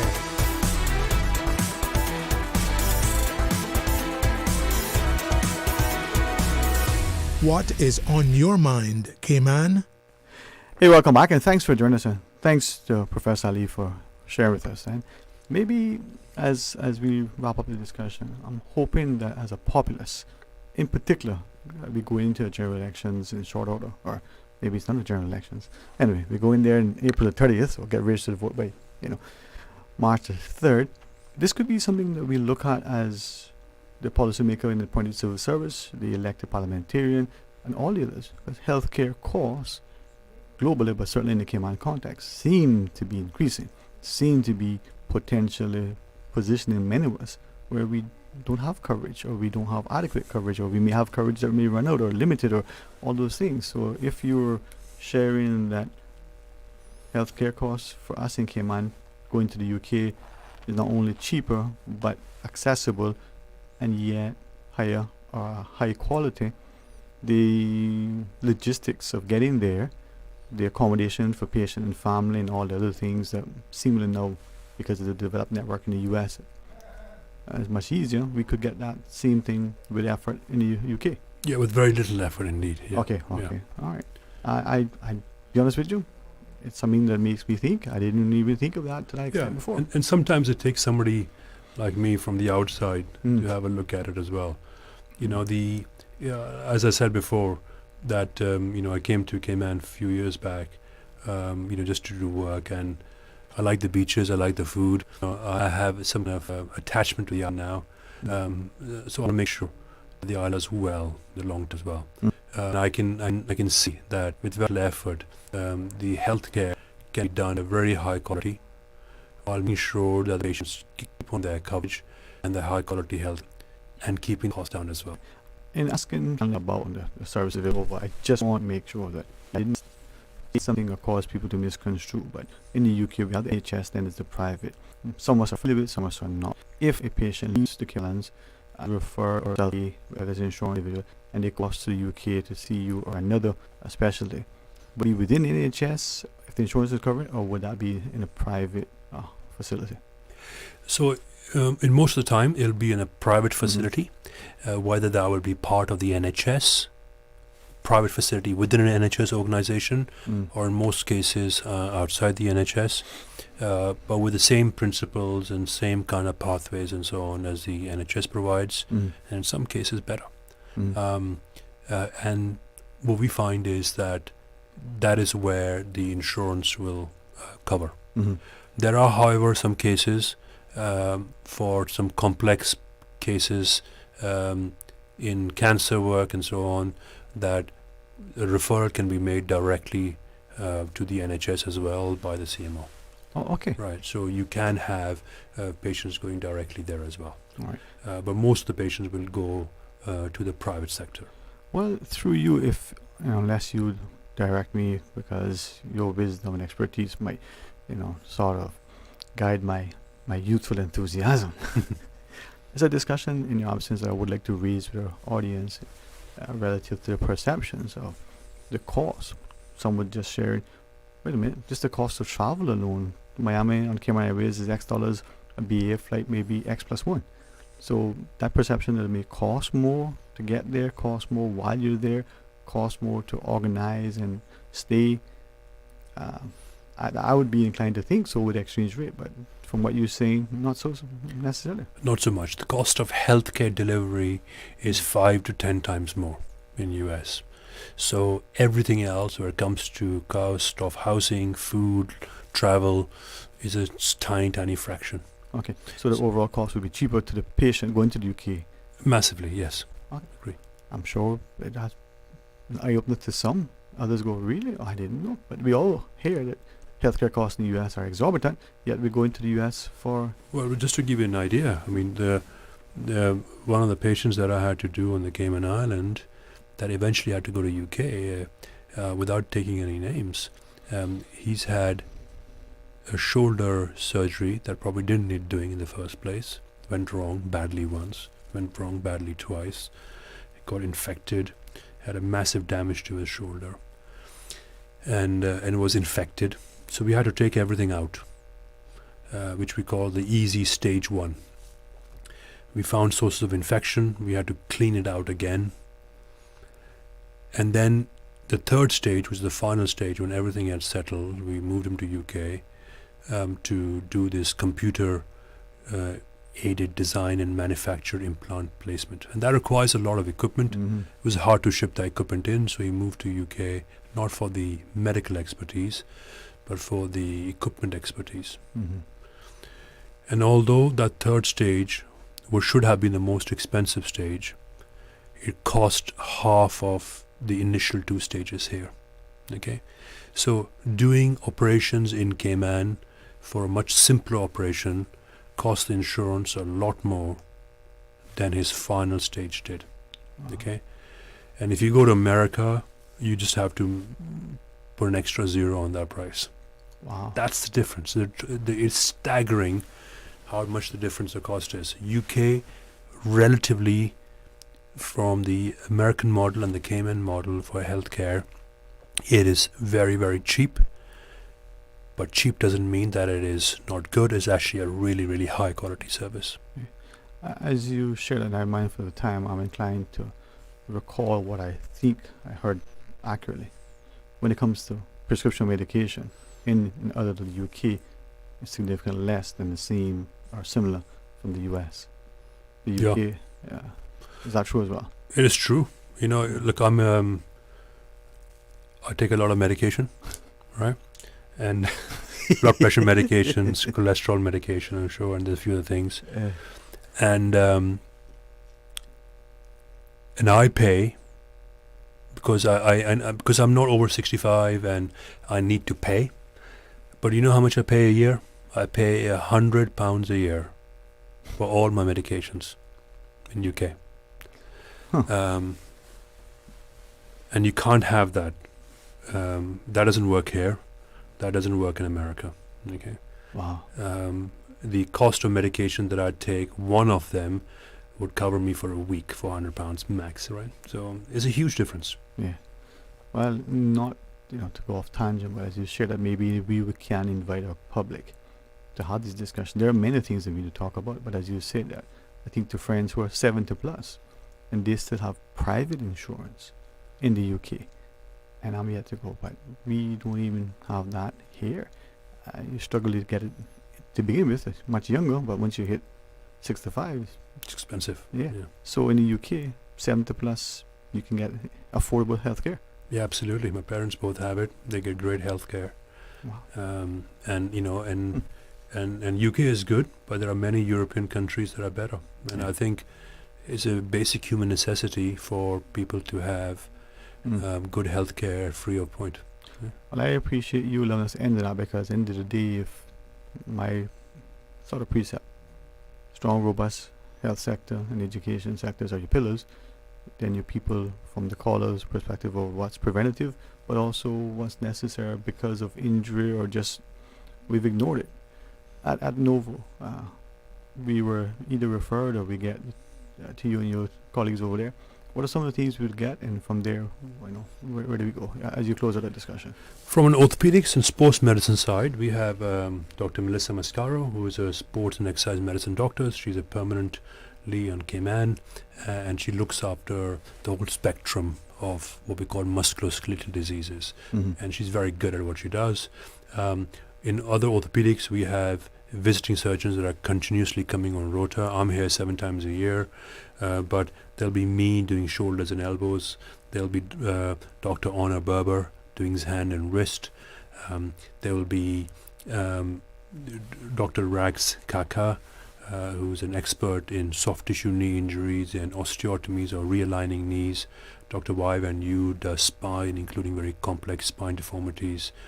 And these are some of the guys that come here on a regular basis. So I think we provide a full expertise when it comes to all orthopedic problems. With everybody has a different specific role, and we work together as a team, not only within Novo Clinic, but as we previously said, we collaborate with other orthopedic surgeons on the island. So we try to do the best for our patients. Well, thank you very much, Professor Ali, for sharing some of your time with us. Hopefully, as we heard, maybe we'll start to inquire and see whether other options exist that complement, I think, what's available, but ensure that the patient outcome is as high and as successful as possible. All right. The pleasure is all mine. Thank you very much, and Timisani and your team over there. Thank you guys for putting it together. All right, we're going to pause. We'll have some open line for the remainder of the show. Stay tuned for Talk Today. You deserve a unique vacation this year, one with easy non-stop flights from Cayman. Cayman Airways offers more non-stop flights to and from the Cayman Islands than any other airline. Now you can add Panama and Los Angeles to your travel bucket list. Skip the hassle of connecting flights. Panama is just a 2-hour non-stop flight from Cayman. And Los Angeles? Get there in less than 5 hours non-stop aboard Cayman Airways. Call 949-2311 or visit CaymanAirways.com to book your Los Angeles or Panama getaway today. Did you know ordering your favorite sandwich from Subway just got easier?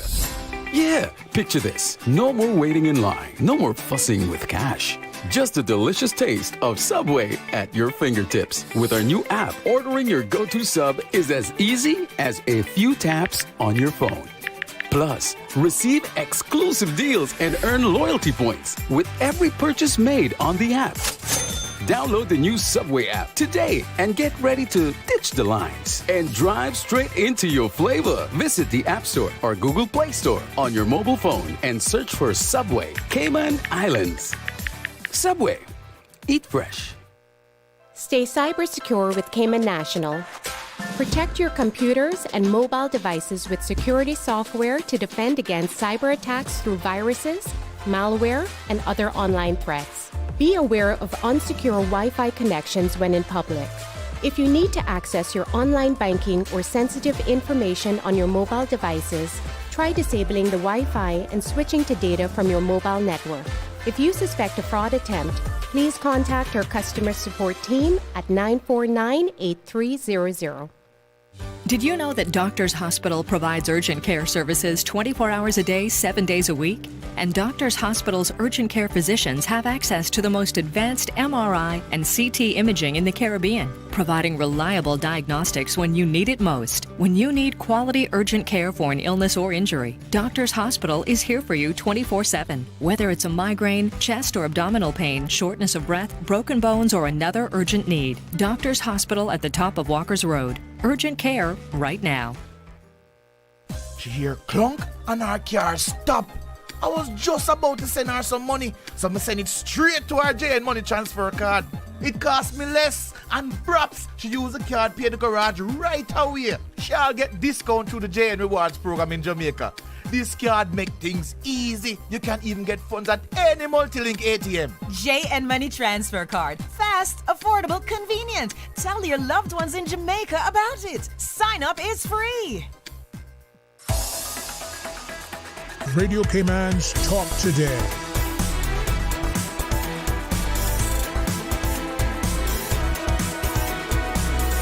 What is on your mind, Cayman? Hey, welcome back and thanks very much for joining us. It is open line. We invite you to call and share your thoughts. Thanks so much to Professor Ali from Nova Clinic for coming across and Jania for facilitating that discussion.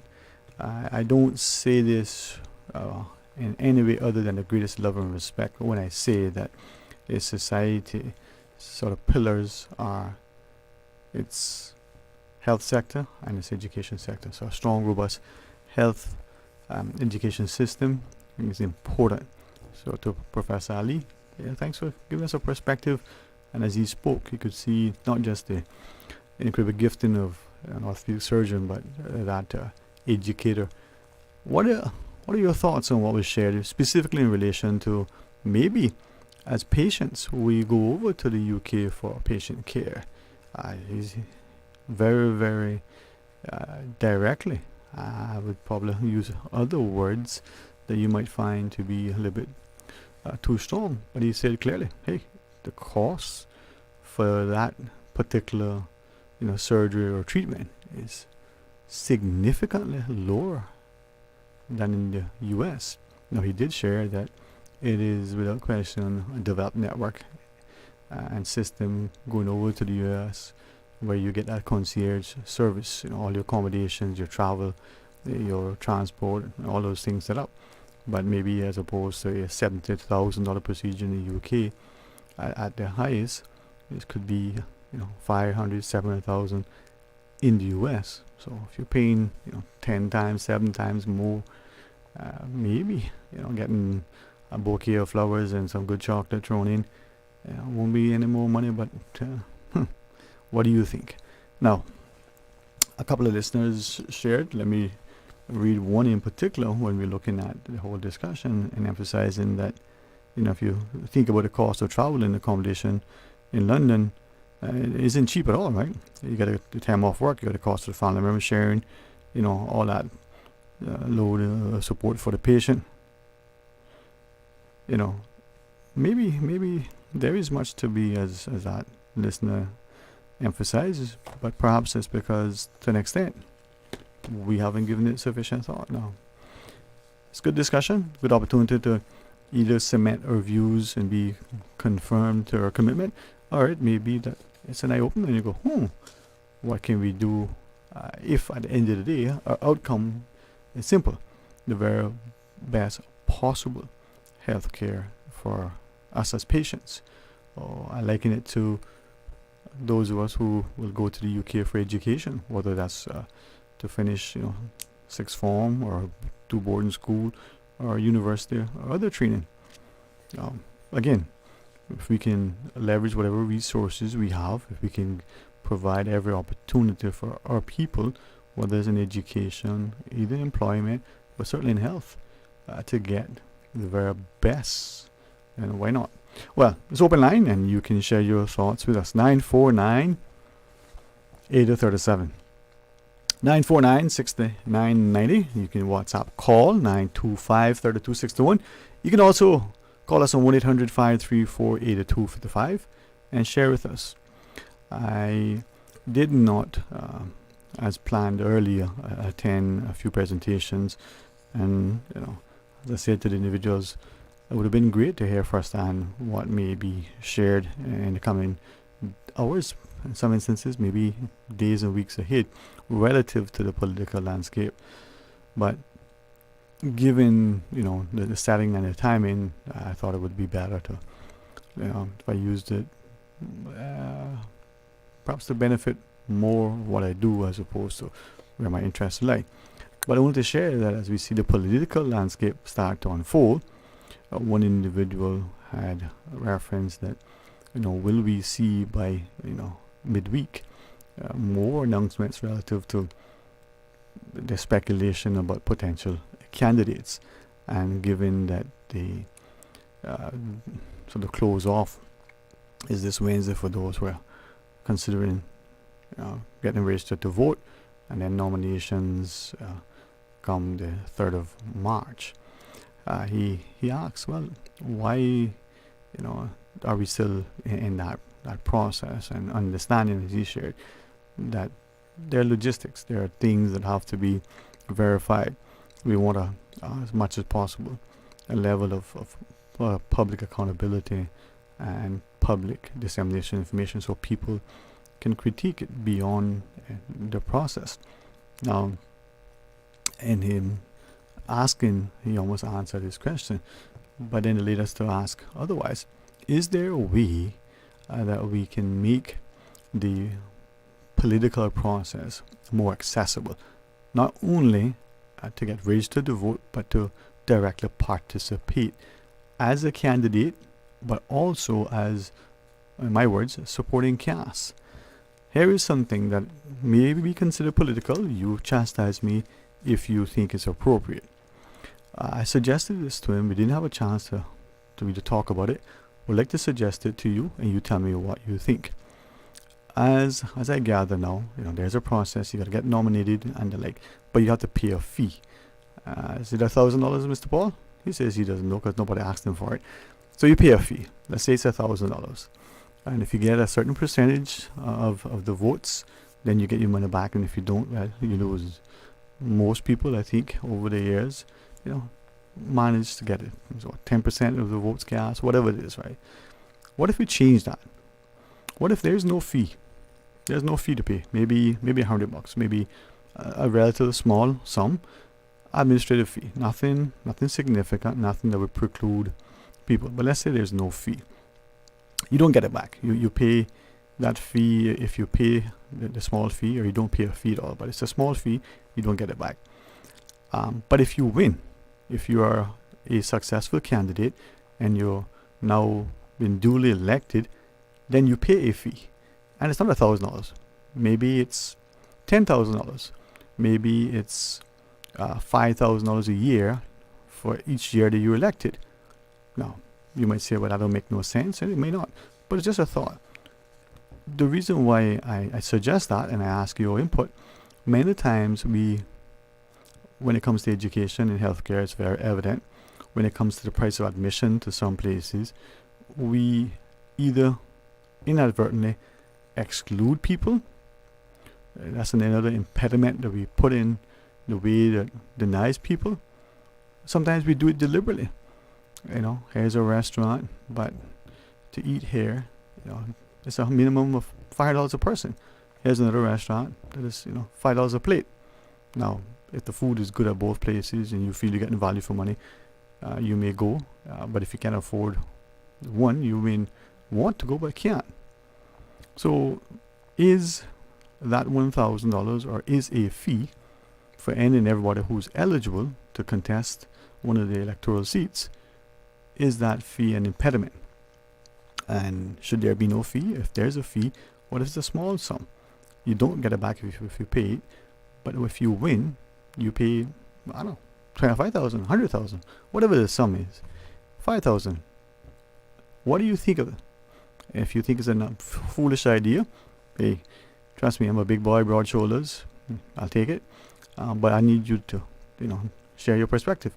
949-8037 or 949-6990. We'll pause. Please stay tuned. Listen to what our wonderful news team has to share, and then join us after the break. Radio station. Radio Cayman is the voice of the Cayman Islands. From Radio Cayman's newsroom, this is Headlines. The headline news is brought to you by Kirk Market. With your latest headlines, I'm April Cummings. The voter registration deadline is coming up on Wednesday to help get registered in time for this year's election. The elections office will be open from 9 a.m. to 7 p.m. through Wednesday. The office is located at Baytown Plaza. For more details, you can visit elections.ky online. In international headlines, the number of deaths caused by the Los Angeles wildfires has risen now to 24, and the U.S. National Weather Service issued a red flag warning due to strong winds. There are still 3 wildfires burning in the area, and the largest is just 13% contained. In the Bahamas, Prime Minister Philip Davis has described as unlawful a planned 2-day industrial action called by the Trade Union Congress. The dispute stems in part from a 2021 MOU signed by the ruling Progressive Liberal Party along with trade union bodies that promised a workers' agenda to address pressing labor issues. Those are your headlines. I'm April Cummings. www.radiocayman.gov.ky. Check out our social media pages: Facebook, YouTube, X, formerly Twitter, Radio Cayman Headline News.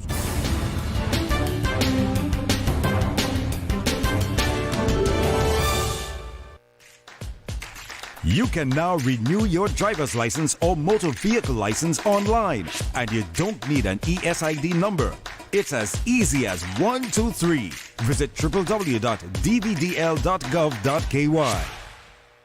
When it comes to weekly meal prep, I trust Kirk Market to provide the best value for quality proteins. The butchers at Kirk Market are super helpful. They always slice my steaks perfectly. Kirk Market has everything I need for healthy and flavorful protein-packed meals. From lean cuts of CAB choice beef, tender CAB prime beef, the juiciest pork, and all-natural hormone-free poultry, to their seafood section with everything from fresh local snapper to omega-3 rich salmon. I choose Kirk Market for the highest quality proteins to support my healthy lifestyle. Kirk Market. Eat well, live well, and discover a world of choice.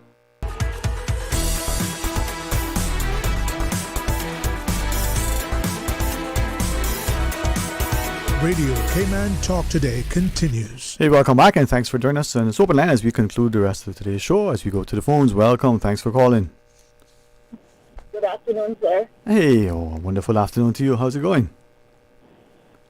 Could be a whole lot better, but thankful. Yeah, it could be better, but then we're thankful it couldn't also be worse than it. Glad that it's not, right?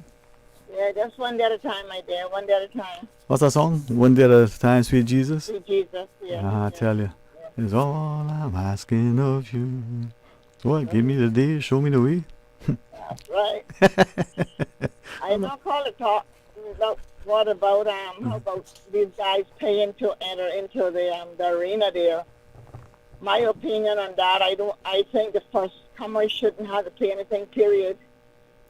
And the new ones that is trying to get in, like they shouldn't have to pay nothing to enter in there. And then the ones that are there now may have to pay a little more. Not as much as more, but let them pay. Yeah. They don't want to come out, so probably make the new ones pay and make the old ones keep paying. They might change their mind, say, you know what?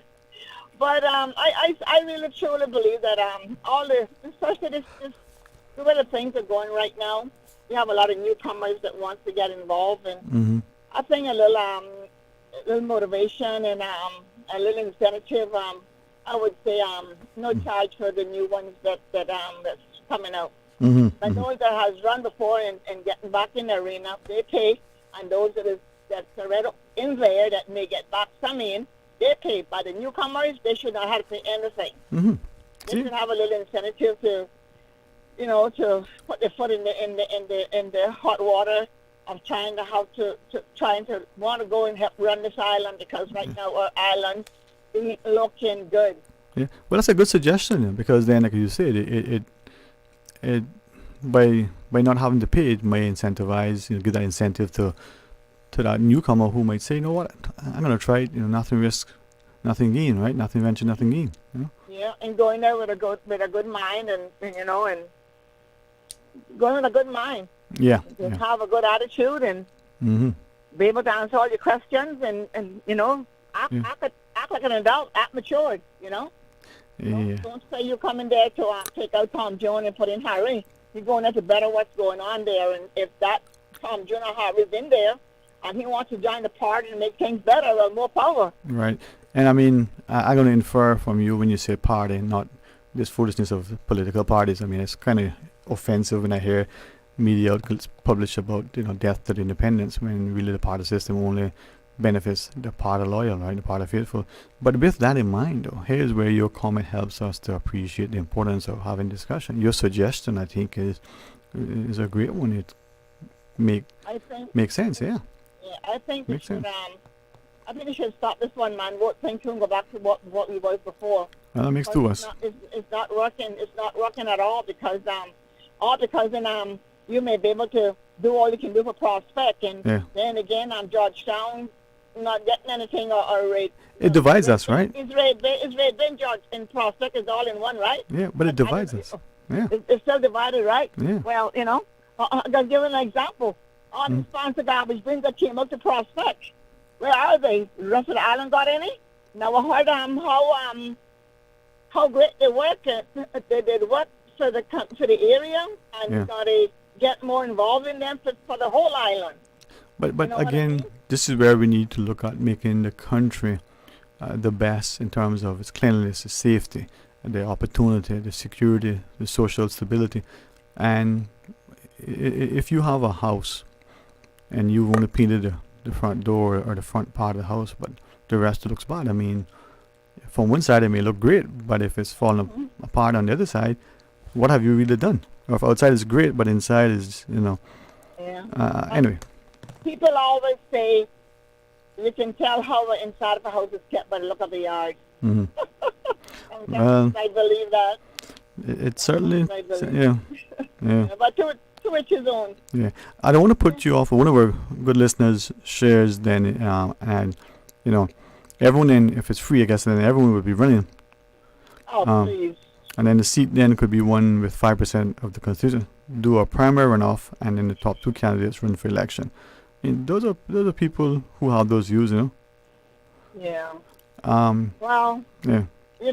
Everybody to each his own. You're gonna get some positives, you're gonna get some negatives as long as you're alive. Not everybody's gonna get everything they want, and not everybody's gonna be right, and not everybody's gonna be wrong. So that's why we got so many different personalities and so forth of individuals. Like the cruise ship, I always say that sometimes we would say, well, this batch of cruise ship passengers, there was something else, but you know what? Tomorrow is going to be a different attitude altogether, a different frame of mind tomorrow. So So you have to do that. If not, you'll take that negative over to the next day. So Sterling, I want to say something to you. Yeah. COVID has been gone over about 3 years. Boy, some people seem to be living on it forever. Well, I'm talking about opening up and come off of the Skyping and so forth and so forth. Mm-hmm. Well, do you know that we did a lot of stipends for the people of the island. Just about every department that could have gained something from the government, and all those that put it in the government hand to give all of us. Mm-hmm. Do you know that there's still people out there today who can't get a job because when that COVID went on, just a lot of you went to NAU and you went in and got help, and some of these owners didn't make no attempt to bring back on their staff, but yet they turn around and hire other people on work permit and then throw the Caymanians in the corner. Mm-hmm. And I just want to say today, when are we going to get this place in a place that the average Caymanian can get a job to survive on this island? Because it's not everybody who wants to go to NAU. And when you go to NAU, the question, it just, some people just get so thrown off that they don't want to go there because of the questions. I mean, sometimes I really don't think they have anything to hide to a degree. But some of the questions are so deep and all that kind sort of way, So the hospital got to go down there and fill out these forms and call in and find out what's going down, or they'll call and say you're not qualified, and half the time they can't tell you why you're not qualified. And Sterling, and we got so many people in there that they seems not to be able to come out of NAU because NAU, I don't know what they're actually doing in regards to cutting people off and say you're on for 4 months, come back and show me that you got a job, you applied for it, you was turned down, give me all of the information, and I can hold you up for 2 months because you're trying. You understand? You are trying. Mm-hmm. But you got a lot of people who doesn't try. But our average Caymanians, they want to hold the simplest thing against you of not giving you a job. So I don't know why we keep getting, let's say, new government every 4 years, and the Caymanians are still hanging out on the line, can't get a job. Every time you look, you see a new face at the registers, in the restaurant. Sometimes I can't understand what they be saying. I tell you, Sterling, it's not looking good job-wise for Caymanians. They are getting more and more defeated by the hour, discouraged, stressed out, fed up, don't know who to go to. Yeah. But something you just... They don't answer the phone. They don't return your message. They don't come and visit you. I mean, they don't have to come and visit you every day of the week. But my God, if you know that you got people in your area having a problem, what is it? What would it take to make a phone call or go and see those people to find out if they had gotten a job, how it's paying, and all that kind of stuff? They just people just hanging out here, and the depression people talking about is COVID killing people. I'm gonna tell you something. If anything killing anybody, came on, it's your stress. You hear me? Stress is what killing people when they can't survive. They can't survive in their own country. You are right. I mean, we need to acknowledge that something's happening, and if we have Caymanians not only unemployed but underemployed, Caymanian students coming out of school don't see any hope for the future, or students graduating from universities that we have either paid for, they pay for themselves, or been recipients of scholarships from government and or the private sector. What's the point of what we're having, right? So how do we make sure that there is hope, there is future, there is something for us? Yes, and this thing about overqualified and underqualified, I want to know where Cayman learned that many years gone by to have that here in our island. But that only seems to apply to Caymanians, right? I mean, think about it, right? You get somebody from somewhere, and let's say they have the top academic qualifications in that field, but they're taking a job, I don't know, sifting sand, only on Mondays. And we say, look at that ambitious person, boy, willing to work. But you come out of high school, well, no, you can't even get a job as a student on weekends, seem like. And that's an issue that we need to really address. And again, if that's a political issue, well, they had to call my, people and talk to them about that, because. Sterling. Mm-hmm. There's always a saying about Canadians are lazy that doesn't want to work. If they would do a town hall meeting, these business people, and invite our young people out there that is eligible to work and above their age to work, and hear what the issues are, to see if some of the issues can be solved through immigration, through this, and through that. You understand? It has to be a problem, because when an individual applies for a job as a Caymanian and they do not answer you back on your resume or your letter, and you call them, they don't answer, or they tell you, well, the boss is out and he's up on vacation. He won't be back in until another 3-4 weeks, and we'll get back to you then. What am I supposed to do in 3 to 4 weeks? What am I supposed to do? Well, this is it. I mean, God. But let's not lose hope. I mean, let's. I'm not losing hope. I just praying and asking God that our people would continue to get something and stop being so defeated in their own country. Yeah. And the people that come to our country, Sterling, they need to respect what they come here and find, because then they are letting doors off in your face. They're trying to override you at the register. They don't want us to back up and you say, excuse me, when I came on and say, excuse me, they look at you like you're crazy, and I'm an example for that. I'm a wide example for that. And it just gives you a bad taste in your mouth when you go out in the public to do something, and they're just trampling all over you. You imagine we get another 10,000 people in this island between now and 2020, what is it, 25, 27? What's going to happen to us in the grocery stores? It's going to be like a Black Friday in America, where they're stopping all over to go get a TV that costs $100. 2 people get killed because of one stupid TV. They're stopping all over you. And it's happening here. We got it already, but it's not in full burst. But believe me, it's coming, and I'm going to let you go. And this thing about, answer this question to me if you can. Of course. A lot of people want ganja to be legalized in the Cayman Islands. If ganja was to be legalized in the Cayman Islands, what do you think would be the next thing on the list that these people would want to be legalized in this island? Sir, do you have an idea? Well, if you don't have it, don't force it. Yeah, that's a good question. But here's another question that has been asked. They're pushing to decriminalize it, which probably is an error to begin with, but that's just my perspective. But if it is legalized, where is it coming from? How are we going to get it? I mean, I don't know. Maybe it falls out of the sky when it rains, like manna from heaven.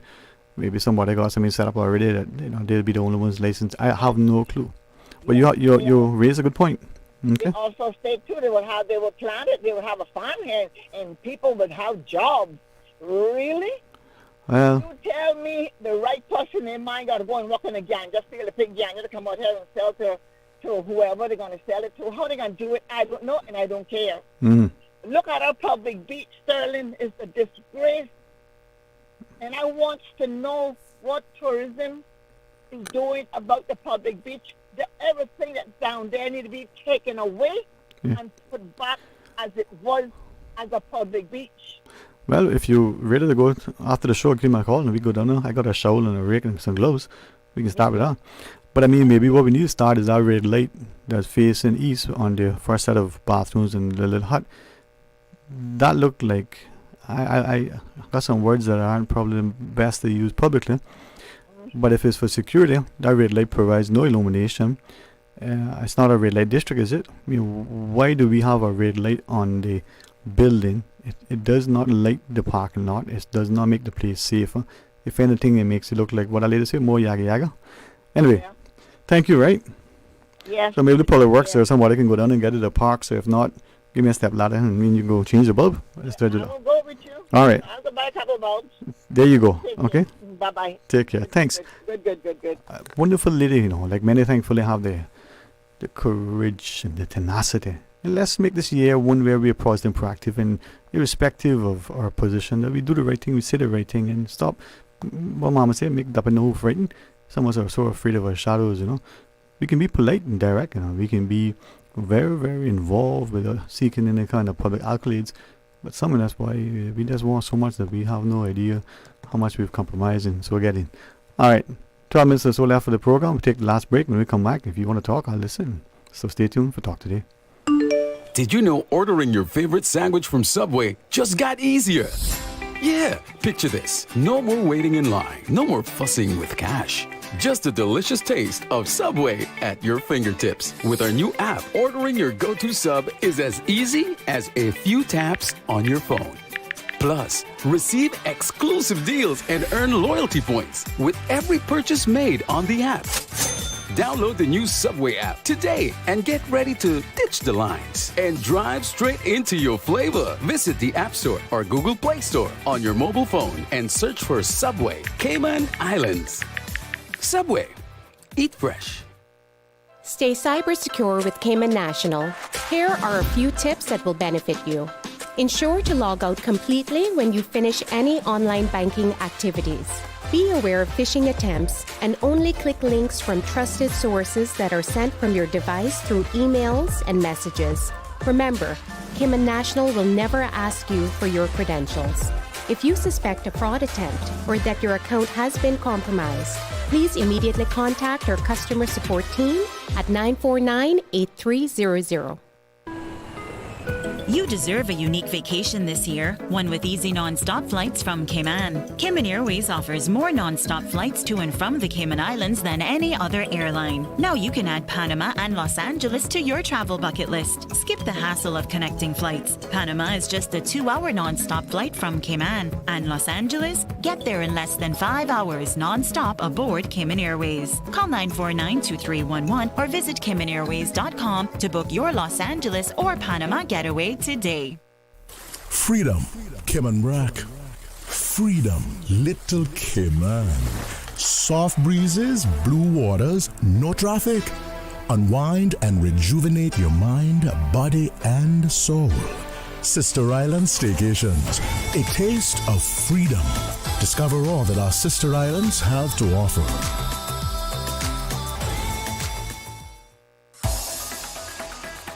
Radio Cayman's Talk Today.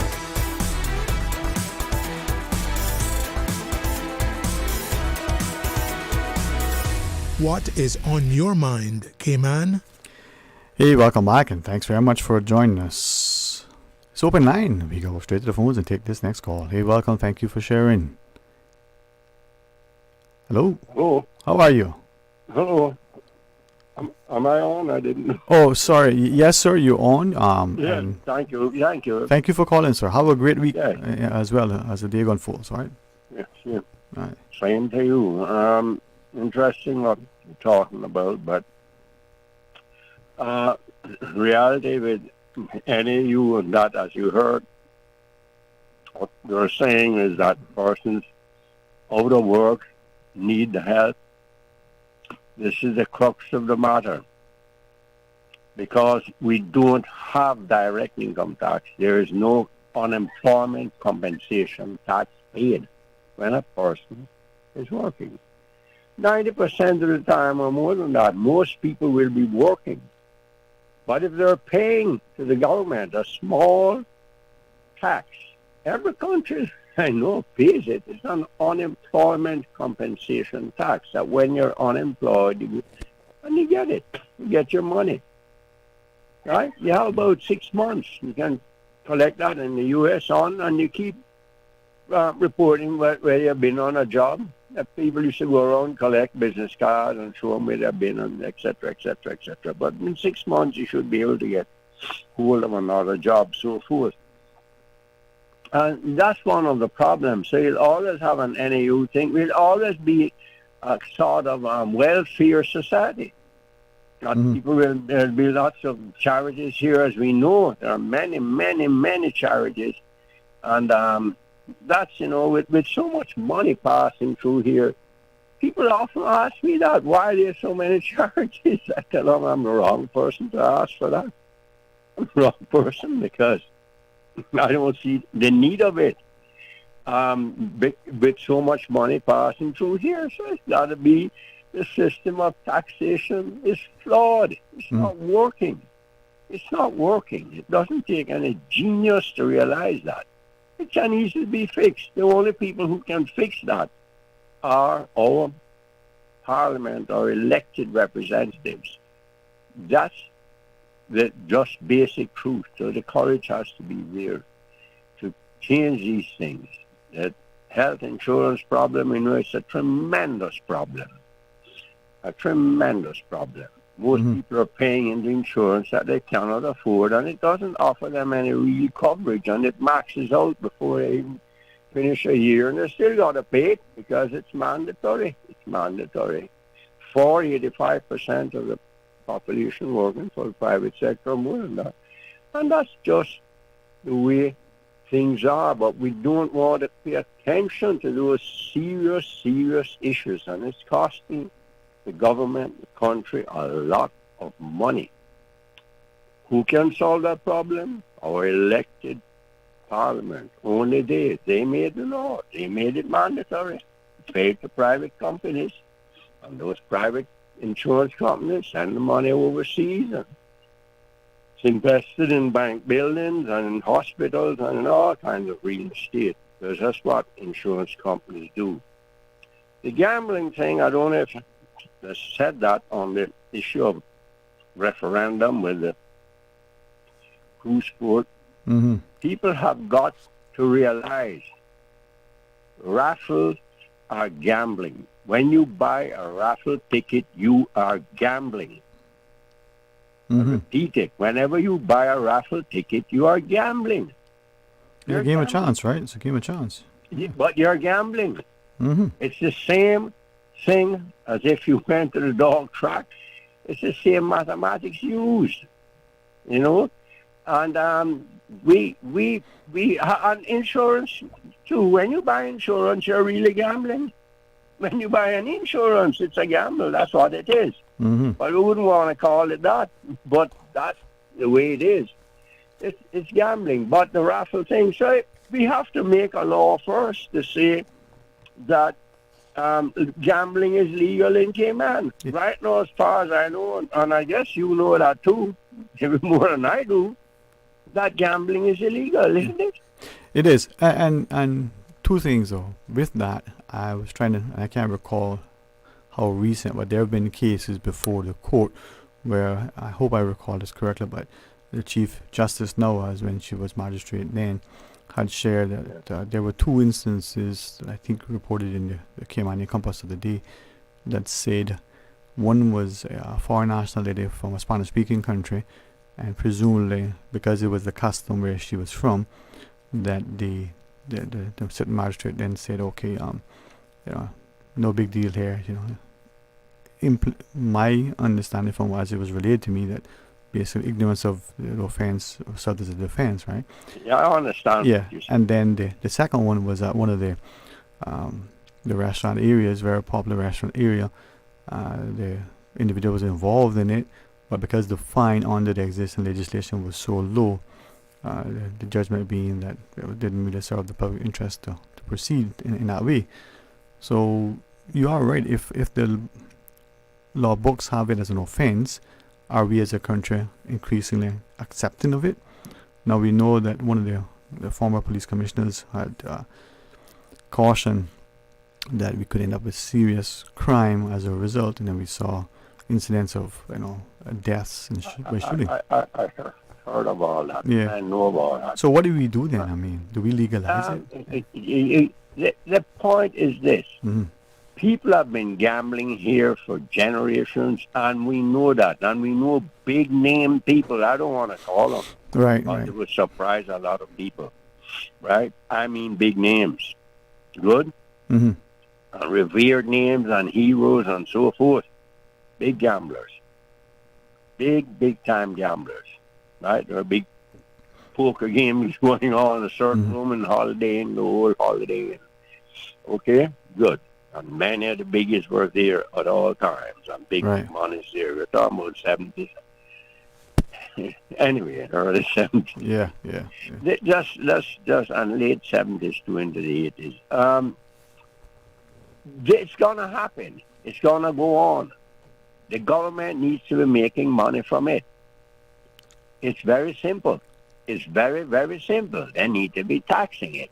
And that's it. You straighten it out. You can have it on the level, straighten it out. People will have books and three copy little book, and you sell, and you'll have booths rented by the government that you can conduct that gambling. Don't talk about the Spanish. There's a Jamaican numbers that goes on. I think it's 6 times a day. Okay. 6 times, and we know them. There's at least, I would say, $3 million a week going into that. You got to understand that's on the ground or whatever you want to call it, type of economy. That's here. That's not reported. So when we say our GDP is this or GDP is that, we're just guessing. We're guessing. There are people here who are paid their money in cash. It's never recorded. It's never done. It's never accounted for. And people know this. It's no use people denying what I'm saying. It's hundreds of thousands of dollars a day spent on the numbers and so forth. How are you going to stop that? You're going to throw everybody in jail. They're doctors, they're lawyers, they're judges. Probably bang the numbers. Let's be honest and let's be frank. Just tax it. Just tax it. Just tax it. And there's easy ways to work it out. We have a great band of very, very educated and very, very smart people in the civil service involved in the Health Insurance Commission and the SEMA and so forth. They can work out a way, believe me, because I've seen a way that it can be done quite easily, effectively, and don't create any other department. They don't need to hire any more people. It can be done. It can be done. There's just got to be the will and the way. But we've got to face these issues with courage. We've got to face it with courage. And we don't need to have a referendum for everything, for God's sake. We already have a referendum every 4 years. Those people have to decide and tell the people they've gone to them, talk with them. They know their issues just like I'm talking here now. Every elected representative knows what I'm talking about and knows it. What I'm saying is the truth. So why not just face facts and make up your minds? What are you going to do? You're going to legalize the gambling? You're going to decriminalize the ganja thing? And whatever you're going to do, just make up your minds and do it, you know. That we don't throw people in jail for smoking a spliff of ganja. I hate the damn thing, but I hate the smell of it and so forth. But that's me, and there are other people who are like myself. Yes, sir. And all that, and I've seen the dangers of what drugs can do, but we seem to be losing the battle with that, definitely. But one thing I'm saying this right now, Sterling Dwayne, every time the police come on the radio, they're only talking about the person who has been robbed or preventing you from being robbed. Don't open your door, don't open your window, close your door, leave your car closed up. And that's why you have a window, so you can open the thing, or you have a window in your house. Exactly. It's not your house. Don't go in there. Start telling and talking to the perpetrators and say, don't put your hand in somebody's window. That's not your house. Don't go in there. They may chop your hand off. That would be helpful, huh? I agree with you. Give them a warning. Tell them, concentrate on the perpetrators and the invaders. Something now, not the people who are the innocent victims. Stop punishing us, right? Have a wonderful day. Bye. Always appreciate your courage and your impassion, please. But let's take the final call. Hey, welcome. Thanks for sharing. Hey, how are you? So it's me, Rambo speaking. You on, man. Thank you. You're the final caller today, man. Oh, okay, man. All right. I take my time now. No. I know you got things about this to do. But I would say better, but I got some things I want to do. Exactly. Yeah. And how Sterling, Yeah, man. I try to be, my driver, rather. You see, Yeah, man. Of course, man. technocrats, though, Yeah. they play an important role, now. Mm-hmm. Right? They manage, say, the technical issues, express it. Mm-hmm. And you see the one-on-one vote, that related it similar to like a gridlock, Mm-hmm. How our ball complain lately. It's like a gridlock. You get nowhere. Okay? It's like you need some sort of motive to like elevate that. You understand? And that one vote, it was designed as a political strategy. And this morning I called Mr. O.C. We had Mr. Bez hold on. And our man about we had Elios, I guess, talking about national vote. Mm-hmm. Mm-hmm. You know, that's very essential. Mm-hmm.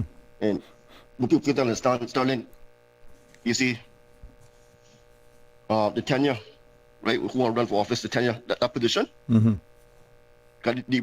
they were predetermined now. So, and the flaw to it, accountability. So when they delegitimize Mm-hmm. whatever scenario of procrastinating certain things, Mm-hmm. not a problem. And came politics, we based on state and church. More like everybody say that's a rational philosophy, right? But the whole cliche now is a stereotype now, Mm. and a platitude in a commonplace, right? And the topic very simple. Not everything we do referendum for, right? Because like the mass that involved our recreational lifestyle, Mm-hmm. more like they opt out, losing the civil rights, right? And all the countries, right? They kept a bipartisan compromise decision, right? Discretionary demeanor, okay? Because the drug war is a failure, right? And they kept the problem solving, the critical thinking, contemplation. So when it comes like the gambling, that's a norm, man, right? That's a norm. Mm. And A lot of the people do it. happening, Mm-hmm. the happening is simplicity. However, Cayman cited is on a river going on, they're out of touch. The cocaine epidemic is very prevalent in Cayman, despite the demographic of people. Right? And don't talk about that. When they had some problem students went to private school, they found heroin, that pushed on the rug. That was 2015. You understand? Uh-huh. That was showing you. So the cocaine very prevalent. No more talk about that because What it's high end, it's low end. Yeah, Rambo, It came on now. We have a tendency now. Mm-hmm. We have blind eye. So Yeah. If I can ask you, right, a lot of Rambo? people- Yeah, Go sorry. ahead. If I can ask you, yeah, thanks. You talk about the prevalence of cocaine use, right? What about fentanyl? Is that how you say it? Fentanyl. Is that something that is increasingly being available and used in Cayman? To your knowledge, I mean, because you might be in your work and stuff, hear things. So what do you think? Fentanyl. Yeah, the fentanyl is very prevalent Mm. because that narcotic, you use that to cut the drug, cut it, you understand? To expand the substance. It's very prevalent. Okay. Right. So that's good, but that's So deadly, it- right? I mean, that can kill you. It's very lethal. And you see the form of the herb thing. Mm-hmm. Like the only Joe Biden did recently, right? The herb thing with conventional law, he ran it off, right? He omitted Mm. about 3 years ago, right? Consider that like the UN Uh-huh. conventional law, the herb thing, and expunge every conviction immediately. The only thing he did, like a plot stuff, but came on now. We turn a blind eye. Like I say again, the center of the drugs, that prevalent, over the counter, that prevalent, and the cocaine. But through the herb thing now, you came out very prejudiced. From Robert Nesta Marley days, Bob Marley, Rastafari, anything, and you understand? Mm-hmm. The right off. Okay. So, sir. So like lethal too. A lot of people have died in fentanyl in Cayman Yeah. for the past two and a half years. I know 3 months, I did Yeah. 3 men. You understand? Wasn't there somebody brought something on some career or something? Yeah, I heard in a certain media down Northbridge. Yeah. So career like DHL or one of them FedEx or whatever. Yeah. I mean, UPS, whatever. Yeah. and the reason why I Okay, asked, Sterling? yeah, man. Yeah. All right. Go ahead, man. Go ahead, man. No, it's just like you said. We sweep things under the rug. I wonder to what extent we are honest and accurate with our publications, so that the public, parents in particular, are aware of what's happening in our country. And like you said, do we turn a blind eye to too much? Maybe we do. But before you leave, anything else you want to share? I just forget that I get caught up in your conversation, and then I realize that I'm being disrespecting the time to close off the show. Yeah, the time relaxing. But Yeah. let's see again. Yeah. I just tuned in. Yeah, man. But I should have called it earlier on, but I just tuned in. Next time. I got a piece of the pie. Yeah, man. But like I said, Sterling, Mm-hmm. we came on now. We have tenants. Yeah. Turn a blind eye. Yeah. Like on Friday, I called you and mentioned Governor Chaudhry. Mhm. We have 3 months, 90 days. He advocated for the commissioner marijuana. Mhm. The former commissioner David Beans. Mhm. Right. That's showing you for the FCU office, the governor. Mhm. Right, represent right, and the former commissioner Mhm. for that caliber, right? The commissioner is a career police officer, right? Yeah. They're showing you so. We have a tendency, like I say again, and if stuff, we just turn a blind eye, or fall in their fears. Yeah, man. Well, hopefully whatever we do it right. You know what I mean? You do the right thing, and like if we let me go now, like I say again, Mm-hmm. we became honest. We opt out in every opportunity, opt out, so we lose our civil rights. But certain simplistic things. Yeah. You understand? Yeah, So, man. like I say again, this election coming up now, we know what we're doing because it's a compromise. We deal with international affairs. Yeah. Yeah. So that discretionary demeanor, we know what you're doing. Yeah. But before I let you go now, Sir Alden, you want to interview with BBC 7 years ago, you might go. Jim Borden before my days too, then I might go. And I'm Mickey Bush. So we don't want no the news coming out, this new blood. We don't want up there like they can bamboozle you, walk over you. Yeah, man. International affairs, even regional too, regional. Yeah. You understand? So we gotta be precise enough what we're doing. Mm-hmm. You understand? So we can't be in a nostalgic, antiquated old tradition. We contemporary era, modern times. Yeah, man. Okay? Yeah, man. Still respect, man. Always respect. Thanks for taking time. Yeah. When time come, I touch base, yeah. In the physical form, you know how to go right there. Yeah, man. Yeah, man. More time, man. All right, more time. Listen, thanks very much, and Rambo and all the other callers who give us their perspective. Thank you all. Invite you to be an active, engaged, and form part of our democracy. Get registered to vote this Wednesday. The deadline approaches. So if you're eligible, if you're not sure, check the elections office in person, call them, go on their website, elections.ky. See Ms. Liana Tibbetts and the others organizing voter registration this afternoon at the Seafarers from 5 p.m. It's a fun day. Go and be a part of that. Get registered to vote. On that day, if you so choose, you can then go out and register as a registered voter to cast your ballot. If you're not registered, you're eligible, and you decide on elections day, which is April the 30th coming, you can't go, no matter if you want to or not. So please, if you can, if there's a reason that you think you shouldn't, you have some reservations, maybe ask somebody, the elections office, maybe call one of the talk shows, Mr. Art, can give you some guidance. But get registered. It's a right that many people wish they had. Even in Cayman, you hear people say, "Oh boy, I've been here forever.